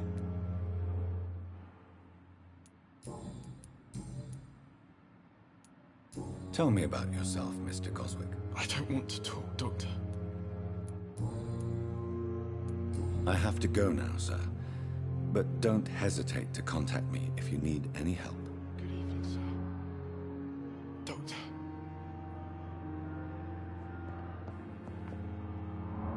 Good evening, madam. Can I help you? It's my son who needs you, sir. I'm Dr. Jonathan Reed. How can I help your son? I'm Beatrice Goswick, mother of Mortimer Goswick. Could you check on him, please, Dr. Reed? I've heard much of your talents as a physician. What can you tell me about yourself, Mrs. Goswick? Not much to say. Just take care of my Mortimer and I'll cover all the expenses. That's all that matters. Are you really that rich? Most of the patients here are of a more humble origin, if I may say so. Yes, thanks to my husband. May he rest in peace. I can cover any needed medical expenses. May I ask if you have an occupation, Mrs. Goswick? I'm a teacher by profession. I teach young women who are more ambitious about their futures than their families.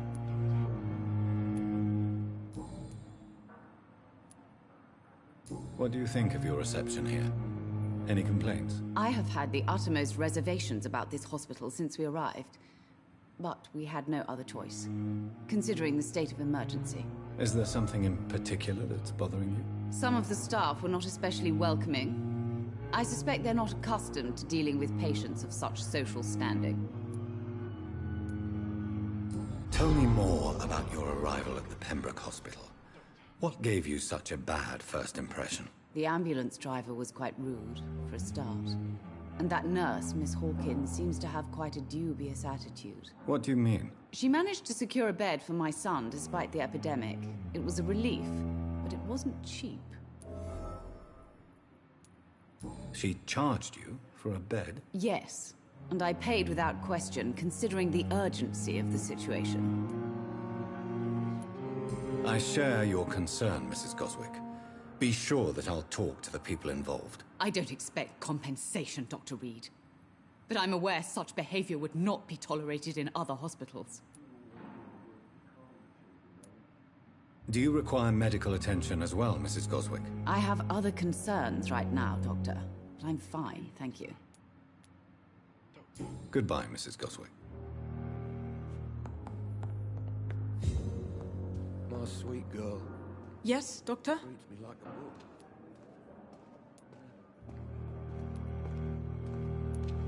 Why then do you always work the nights? Don't you ever sleep? At the Pembroke, we're always hands on deck. Your dedication to the Pembroke does you credit, Nurse Crane, but when do you sleep? We staff get our sleep when we can, Doctor.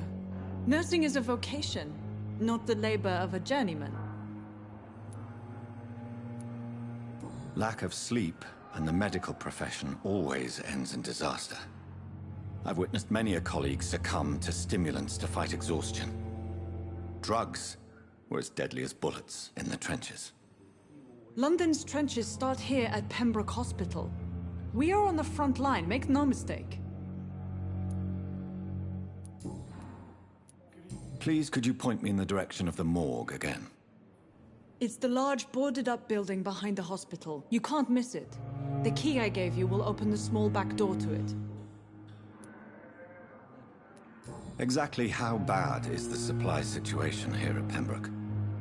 It really depends. Dr. Swansea deftly works his society contacts for monies, but with the quarantine, well, we're in God's hands. That's all for now, Nurse Crane, thank you.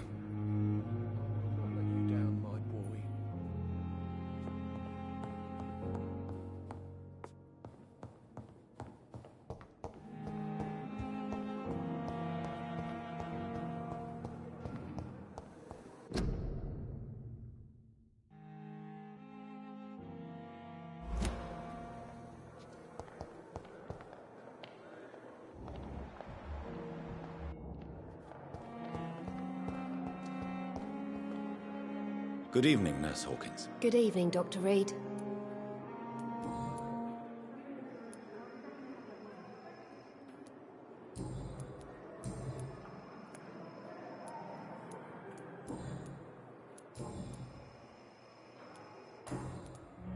Goodbye, Nurse Hawkins.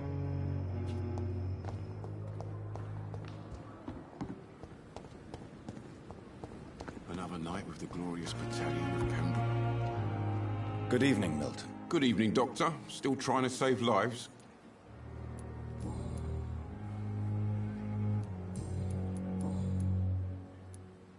Why do you have such a mediocre reputation among your colleagues, Milton? Fuck them.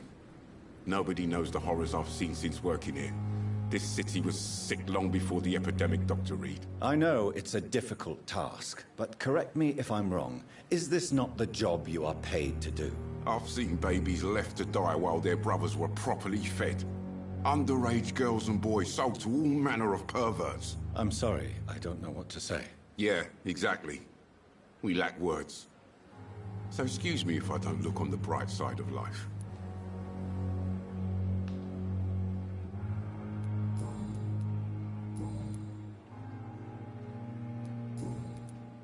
I'd like to see your goods. Wise choice, Dr. Reed.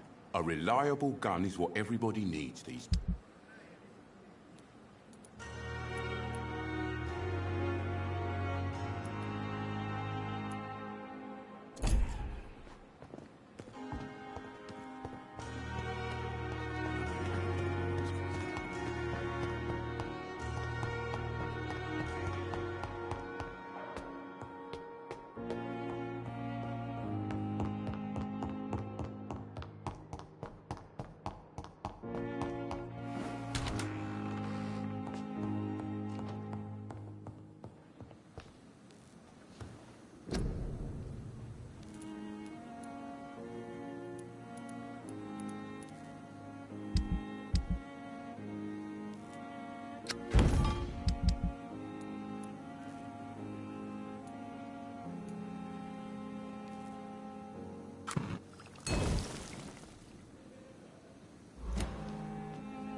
Unfair situation.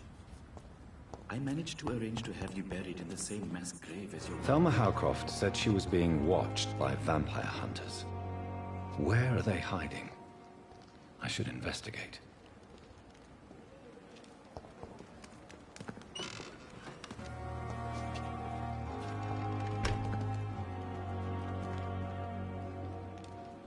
Good evening. I'm Dr. Reed. Always a pleasure to meet a colleague, sir. Especially when he was supposedly dead. A colleague? Are you a doctor too? Not anymore, sir. I used to be Dr. Rakesh Chadana. Now, I'm just Mr. Chadana, pawnbroker and humble guardian of this morgue. What do you mean, you used to be a doctor? Was your license revoked? No, sir. It is just that I like to be precise. I run a little pawn shop while taking care of the dead. But I used to be a real doctor. Are you afraid or uneasy being surrounded by so many corpses? Why should I? These bodies are empty vessels. Flesh left to decay. Poof. No soul anymore. All gone. An interesting point of view. And quite an exotic one, too. Most people fear, or at least have a respect, for dead flesh. Sir, as a medic during the war, I learned to face my death and the death of others. It's the pain we have to tame, not death itself. How did you get this job? After I left the army, I worked as an undertaker down by the docks. A dangerous place with many an unpleasant business there. Milton Hooks helped me get a job here.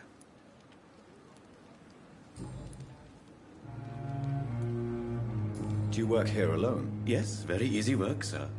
All I have to do is watch a few bodies. The situation was very different when the main morgue was still open. Why do you have to watch these bodies? Because these poor fellows have no names. We keep them in case someone comes looking for the missing. Sadly, very rarely happens. Why close the hospital's main morgue? It was for sanitary reasons after the beginning of the epidemic. Cadavers had to be moved to the nearest mass grave. Have we met before? I don't think so, sir. Why? When we first talked, you said you were glad to meet me since I was reported dead. Funny story, sir. Your sister came here a few nights ago. You were missing, and she was looking for your body. She must be very relieved now.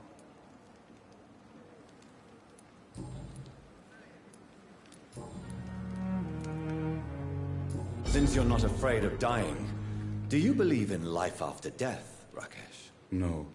I believe we must do all the good we can while alive. For our time is short, and the obstacles are endless. Do you think you would enjoy immortality as a concept? I don't think so. Don't mistake me. I love life, and I'd like to live a long life. But everything has to decay, sir. Even goodwill. Do you really believe goodwill cannot last? As I said, sir, everything decays. If I was to never die, goodness, I would be bored or worse. And I like to be helpful, sir. Quite depressing, wouldn't you say? Yes, but the good news is we'll all die before losing our humanity, sir. So you're ready to die? No, I am not. I don't fear death, for I won't see it. What troubles me is the pain my death will inflict to those I know. You're a wise man, Mr. Chidana. No, Dr. Reed. I am a foolish man. But I like to think otherwise. A pawnbroker?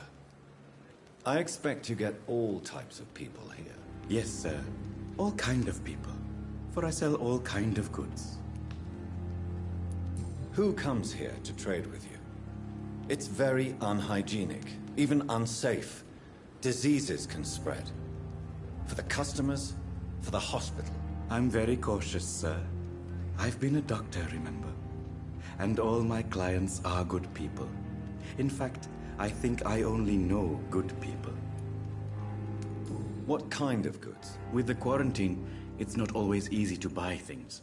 So I trade, I exchange. Some people sell, some others buy. I like to help.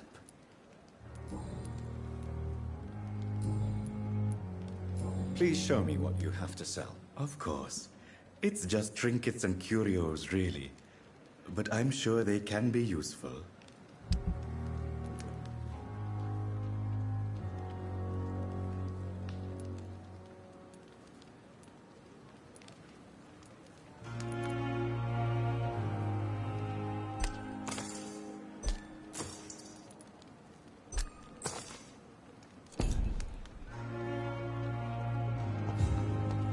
It's locked.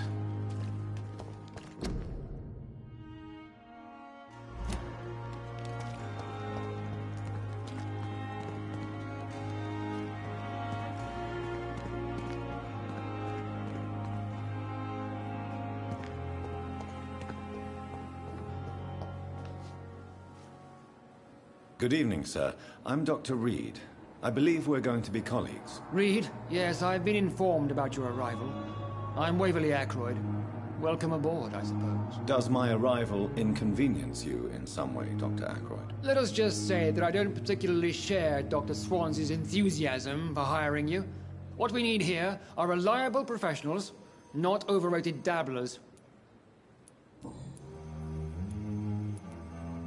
Tell me, Waverly, think of Dr. Strickland's enthusiasm for his experimental research. Strickland is playing with his patients' lives for pride and glory. Now that, sir, is unethical. Are you thinking about something in particular? Harvey Fiddick needs delicate surgery. I believe we should stick to the usual procedure, but my young colleague obviously disagrees. And are you not afraid that your rivalry with Strickland may be blinding you? Rivalry? I guess you could call it that. But I will never be childish enough to let my personal feelings affect my judgment. Why do you wish to lead this surgery? I strongly believe that Mr. Fiddick should not be butchered to test an unproven procedure.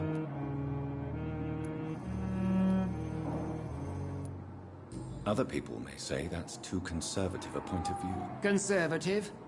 And what are you going to say to Mr. Fiddick if he loses his arm because of the operation? Because that's what's going to happen if the surgery is a failure. Since your tenure in this hospital is longer than mine, perhaps you can tell me more about this place. Let's just say I'm tired of the carelessness around me. I have always respected the skills of Dr. Swansea, but over time his enthusiasm has become displaced. Carelessness? Exactly what are you talking about? We're here to save lives. The people who trust us are not volunteering for experimentation. They're here to be healed. I don't intend to run any radical experiments, Doctor. Even if I, as any good practitioner should, express an interest in pushing the boundaries of medical research. Modern medical methods were created through audacity and ego. But there are rules in our line of work, and they're here to protect our patients. If you have a problem with me, Dr. Ackroyd, please feel free to tell me. Dr. Swansea has imposed your presence on this hospital without asking anyone's advice. The benefit of his position. But I don't agree with it. I know we've never met before, but I believe this hospital could use all the help it can get. You will agree with that, I'm sure. Oh, but I have heard about you, Dr. Reed. Of course you can't say the same about me, since I have not wasted my time courting the press.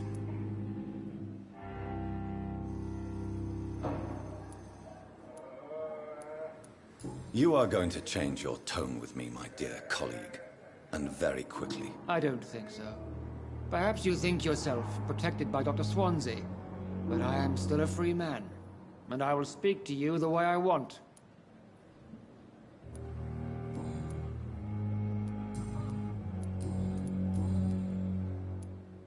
I don't know what you've heard about me, but I have already proved my value as a practitioner. I don't question your skills, Dr. Reed, but your motive.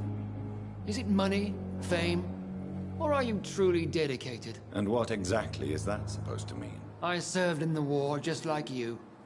But unlike you, I did not use the wounded to play the modern sorcerer. Be careful what you insinuate, Dr. Ackroyd. I only want you to admit you used those men to improve your theories. I don't see any reason why I should justify my actions to you. That's true, Dr. Reed. The only judge has to be yourself. The question is, are you judging yourself hard enough? It seems you have bad memories of your military service. I refuse to see this industrial slaughter as scientific progress. War only reveals the worst in men. We can at least agree on something, Dr. Ackroyd.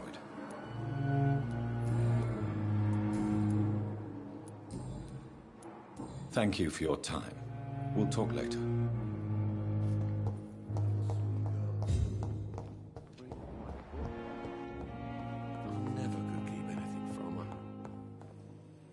Finally, you've returned, Doctor.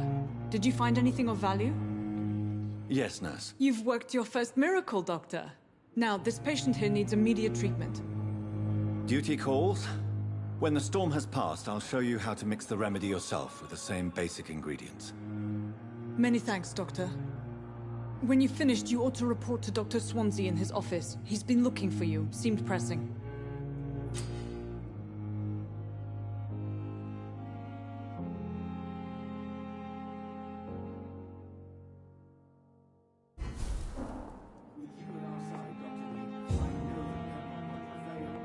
I'm all right. Good evening, Mr. Goswick. How are you? I'm okay. Do you need any help? I'm afraid I may, sir. I don't mean to be a burden. You are not a burden, sir. Healing you is my responsibility. And you have my gratitude for that.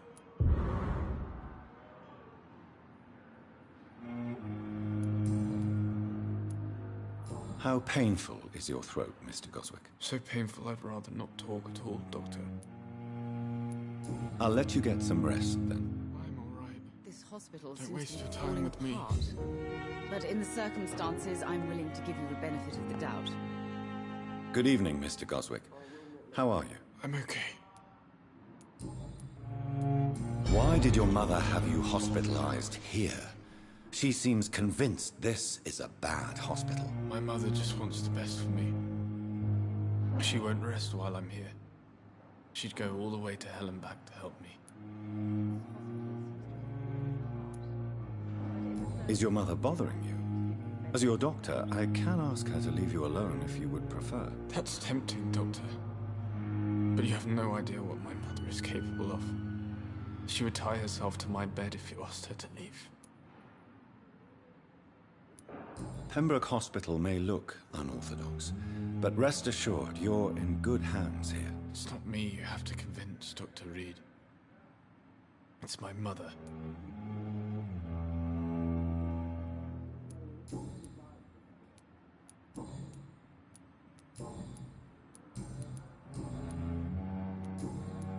I have to go now, sir. But don't hesitate to contact me if you need any help. Benefit of the doubt. Don't waste your time with me. Good evening, Doctor. How is my son doing? Tell me more about your arrival at the Pembroke Hospital. What gave you such a bad first impression? The ambulance driver was quite rude, for a start. What do you mean? She managed...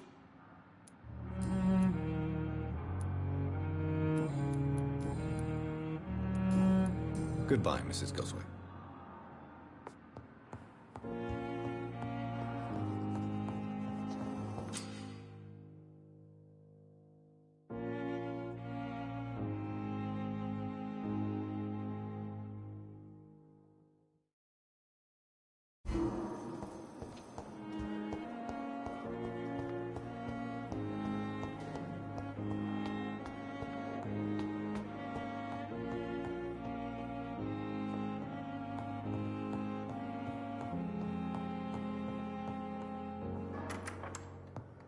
Please, Jonathan, come in. Fascinating, is it not? In the last decade, so many mysteries have been brought to light with our microscopes. The human body, biology's penultimate frontier. The more we explore its boundaries, the less we're able to trace a clear line between life and death. You, my friend, have a foot in both countries. The view must be vertiginous. It's at least as vertiginous as chatting about vampires with you, I would say. This must be all so new to you. This area of town, the hospital, a brand new life. How stimulating it must be. I wish I could share your enthusiasm, Dr. Swansea, but my condition defies scientific categorization. Undead? Unalive? Immortality defies logic. I cannot express my thrill at this serendipitous turn of events. The world's most eminent specialist in blood transfusions, a vampire. One might say a gift from heaven.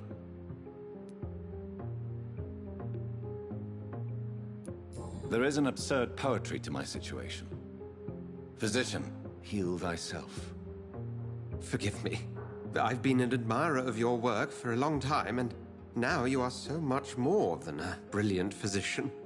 And please, call me Edgar.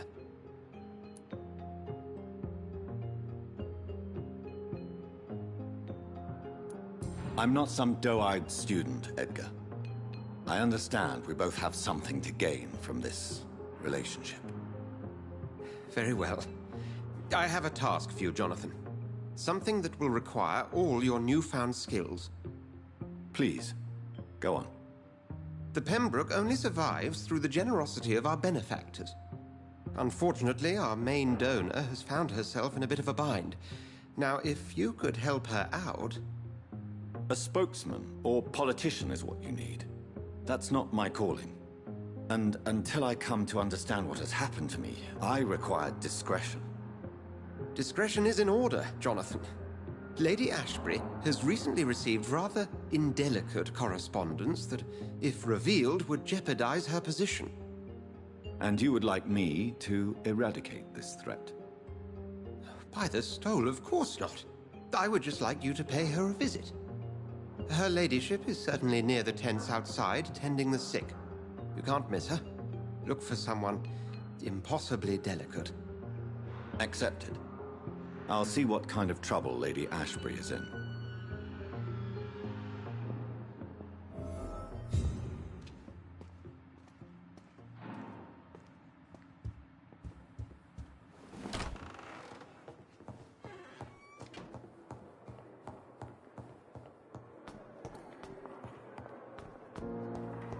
With you at our side, Dr. Reed, I know that Pembroke will prevail and survive.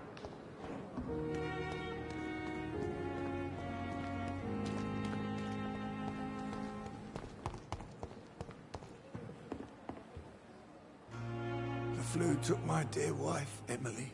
I take comfort knowing we'll soon be together again. Mr. Rainfield, that's no way to talk. You're in good hands here, and we'll be up again soon enough.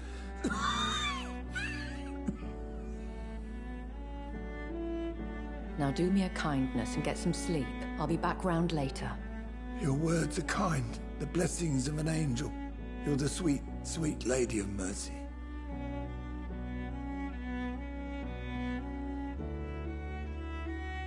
Good evening, Dr. Reed.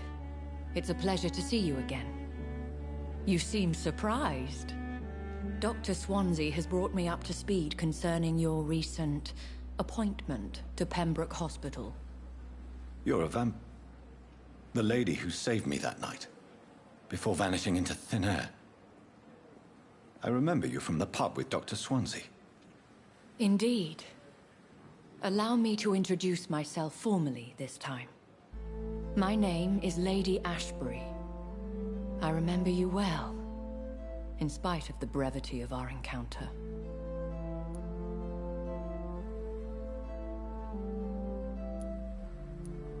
Apologies. You've taken me by surprise. I'm very happy to see you. The pleasure is mine, Doctor. I hope you're more disposed to answer my questions now. You must have countless questions, but our rather urgent matter first. Swansea has explained.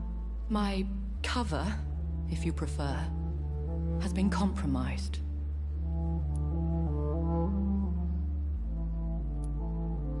Have any of the patients given you trouble?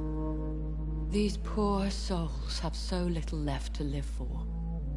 I do my best to ease their pain. The world would be a better place if it were cared for by women like you. You make me blush. I am simply a necessary evil. Pardon my boldness, Your Ladyship, but I have questions concerning this condition we share. As a newborn, your hunger for answers is rivaled only by your thirst for blood. But the questions need wait. I'm a scientist. My trade is in the deciphering of mysteries, and I need information to feed my mind. I will gladly answer every question you have, but first, prove yourself capable of resolving my predicament without eating the culprit. Dr. Swansea has commissioned me to be your agent in this matter. You could start by explaining what's amiss. These past insufferable weeks, I've been the victim of extortion. I've made a first payment, but the blackmailer grows greedy. I must refuse his most recent demands. What are your expectations? Please be precise. As the newly appointed surgeon of this hospital, you are in an excellent position to ask innocent questions and deftly learn the identity of my blackmailer. Who would be so foolish as to threaten you? A kindred spirit. Even if it were the case, and I highly doubt it, a vampire would have asked for something more valuable than money. My suspicions lean toward a patient or their family. If we're dealing with an ordinary criminal, surely you've the means to deal with it yourself, if I may. As immortal tradition doth dictate, all fangs and hypnotic eyes ablaze, the blood would run like a river. That's what I hope to avoid. Violence has a tendency to spiral out of control. Please continue. Every detail is essential. I'm your man. My embarrassment in this matter is eclipsed only by my shame at having put the hospital at risk. The threat from our anonymous scoundrel is clear. A list of dates. My visits coinciding with the dates of suspicious patient deaths due to massive blood loss. I'll take care of it. Do you know where I should start? If that was the case, I'd settle the matter myself. You could talk to our local gossip, Harriet Jones. Not a pin drops here without her hearing about it. I'll meet that woman now. My life, as others know, is in your hands, Dr. Reed. I'm sure of your discretion, but I do fear your powers of persuasion will be put to the test. When this is resolved, I'll be your obligé. I'll answer all questions in regards of your condition.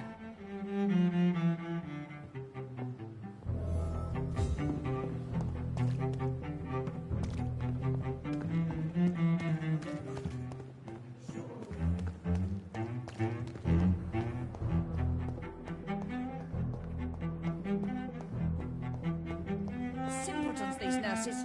Bred with no respect. What is this? Who are you? Get out of my room. There's no need for alarm, madam. I'm Dr. Reed, the new surgeon. Preposterous. Dr. Reed, you say?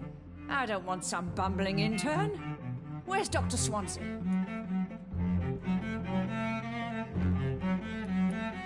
Please, calm down, madam.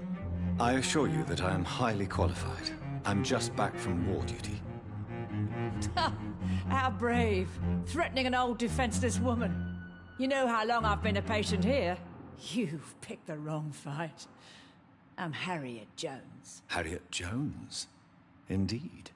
I've been meaning to have a chat with you. You know what goes on here better than any other patient, I gather. Oh, better than any patient, nurse or doctor. I've seen so many vile undertakings. I heard there have been some despicable goings-on. Was there a case of blackmail?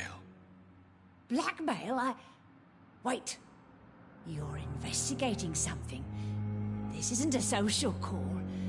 One of those incompetent cunts slit a poor sod's vein.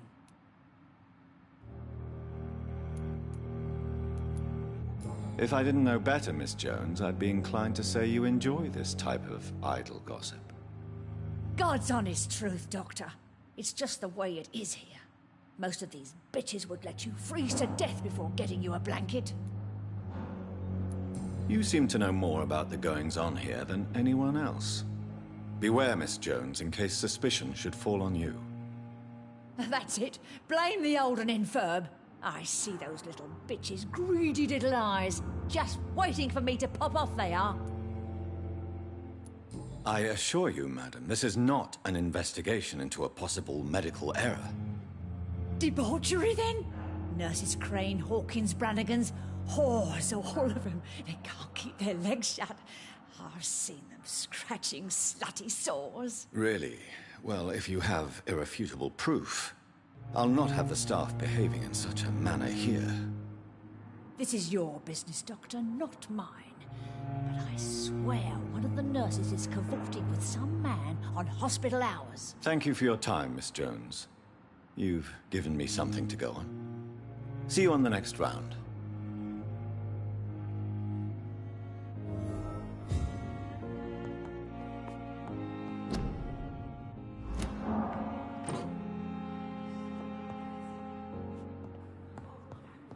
The patients and staff might know something. I'll start my investigation with them. Good evening, Nurse Hawkins. Good evening, Dr. Reed. What can you tell me about the strange man visiting one of the nurses during her shift? Let me guess. You spoke with that old shrew, Harriet Jones. Do not pay attention to her, Doctor. She's full of fanciful tales.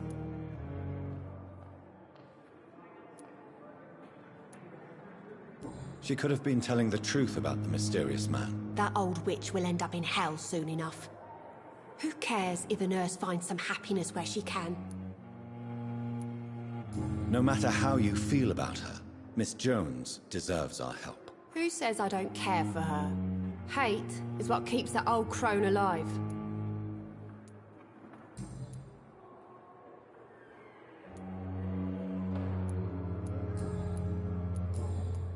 Goodbye, Nurse Hawkins.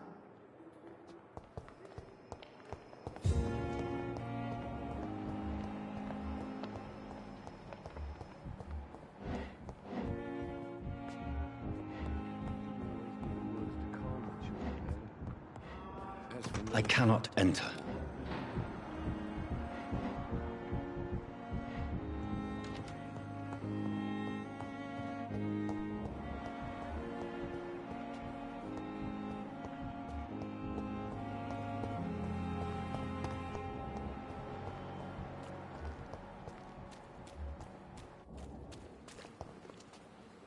Good evening, Nurse Brent. Doctor.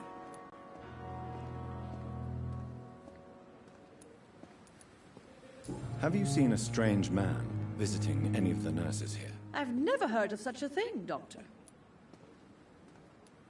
Do you know if any of the hospital staff have criminal backgrounds? The people who work here all come from very different backgrounds, Doctor. Just like the patients.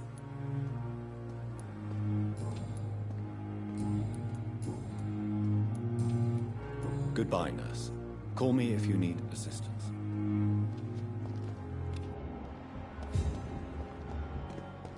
Perhaps I should have considered the offer from that Cadogan fellow.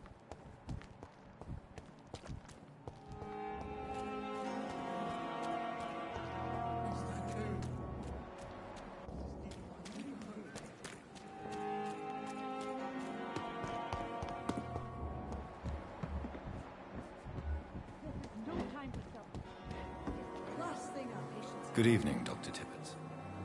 Dr. Reed, any good news to share? Have you heard of any underhand dealings going on in this hospital?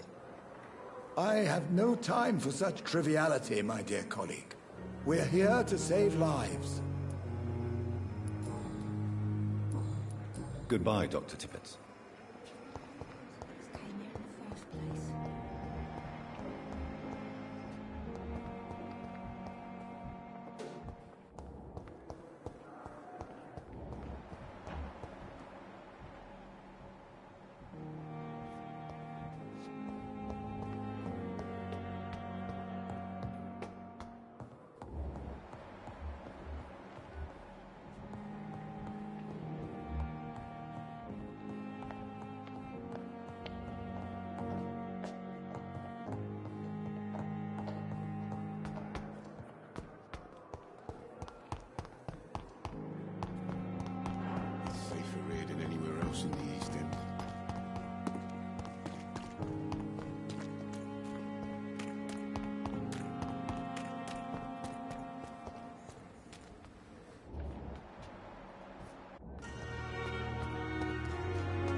must I do?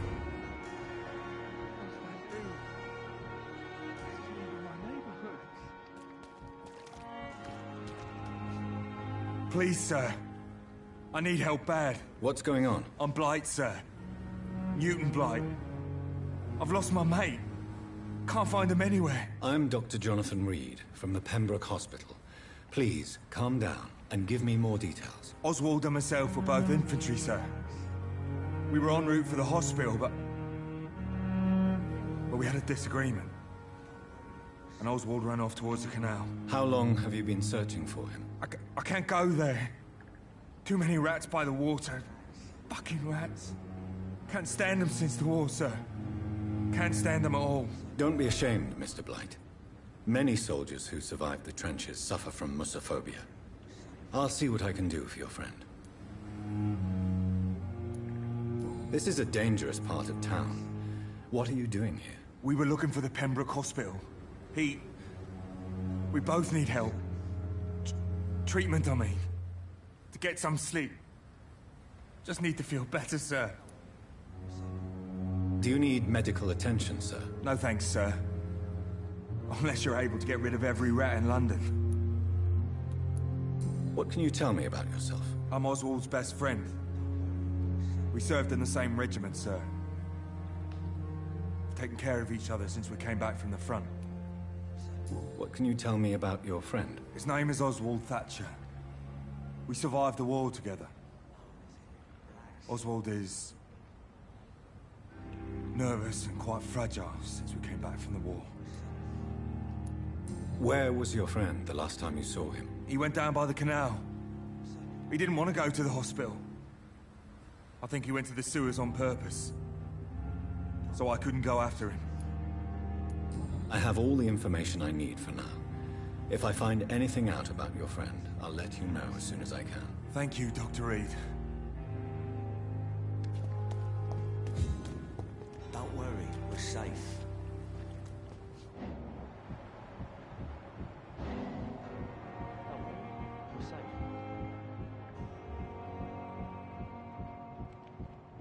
Don't worry, we're safe.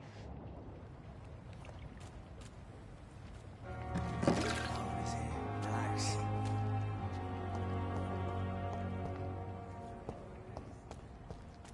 Don't worry, we're safe.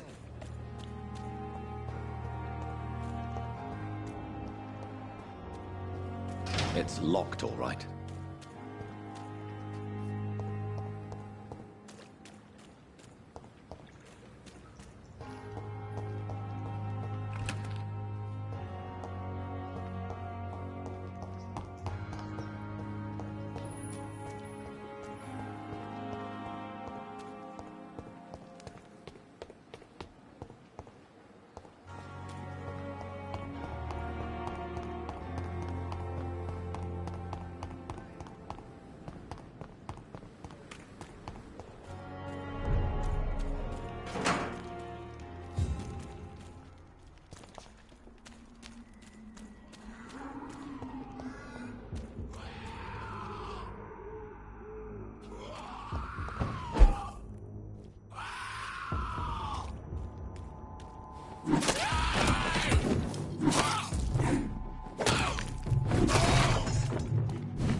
stupid beast!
It ain't human!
Don't worry, we're safe.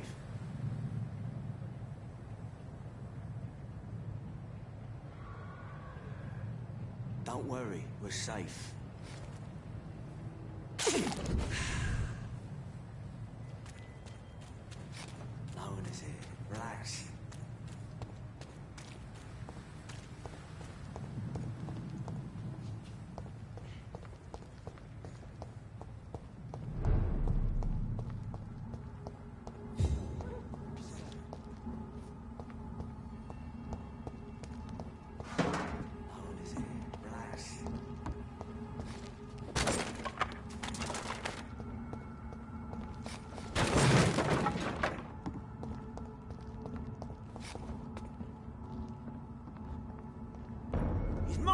I'll take it.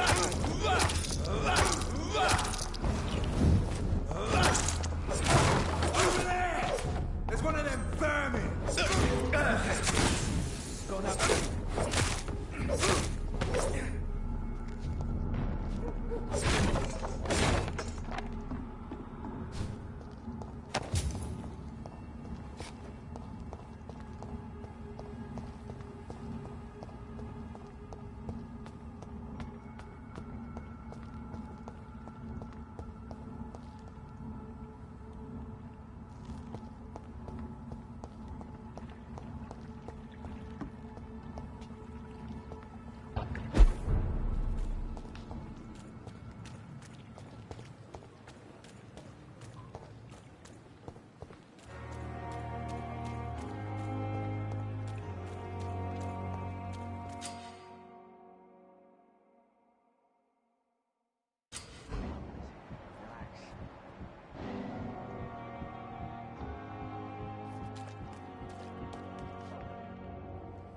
You're sure you don't come back with me? Nah, I ought to see someone at the hospital. Be careful. You look so bad they may keep you as a patient. Fuck 'em. I don't like hospitals, or doctors. Well then, when you go back to Whitechapel, you may find this useful. What is it? A pass for a free medical exam by the best nurse available. Just read it. I don't read well, but thank you, I guess.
This man has been savagely attacked and dragged to the floor.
Are you injured, sir? Help me get out of here. I need to get out.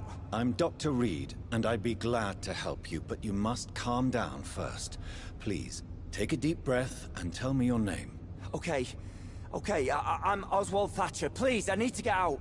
Mr. Thatcher, your friend Newton sent me to help you. Do you remember him? Yes, I do. Good. Now leave this place and enjoy the cool night air. It's quite invigorating. I'm sure you'll feel better if you do.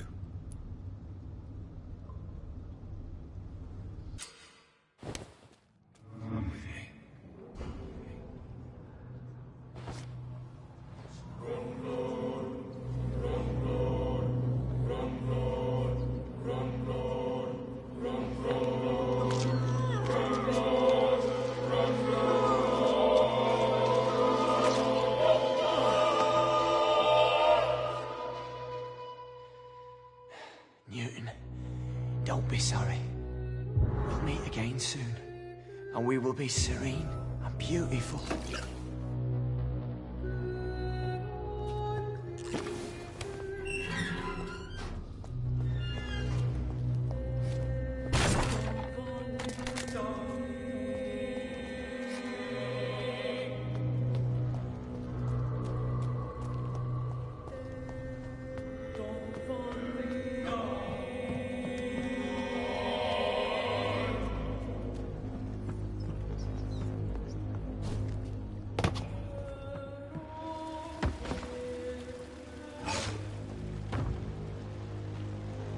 What sort of creature is this?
Here's what's left of him. Not a lot to check.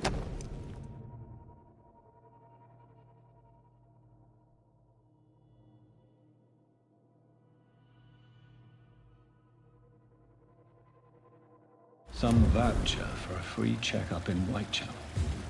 What is Nurse Crane up to? I really must find her.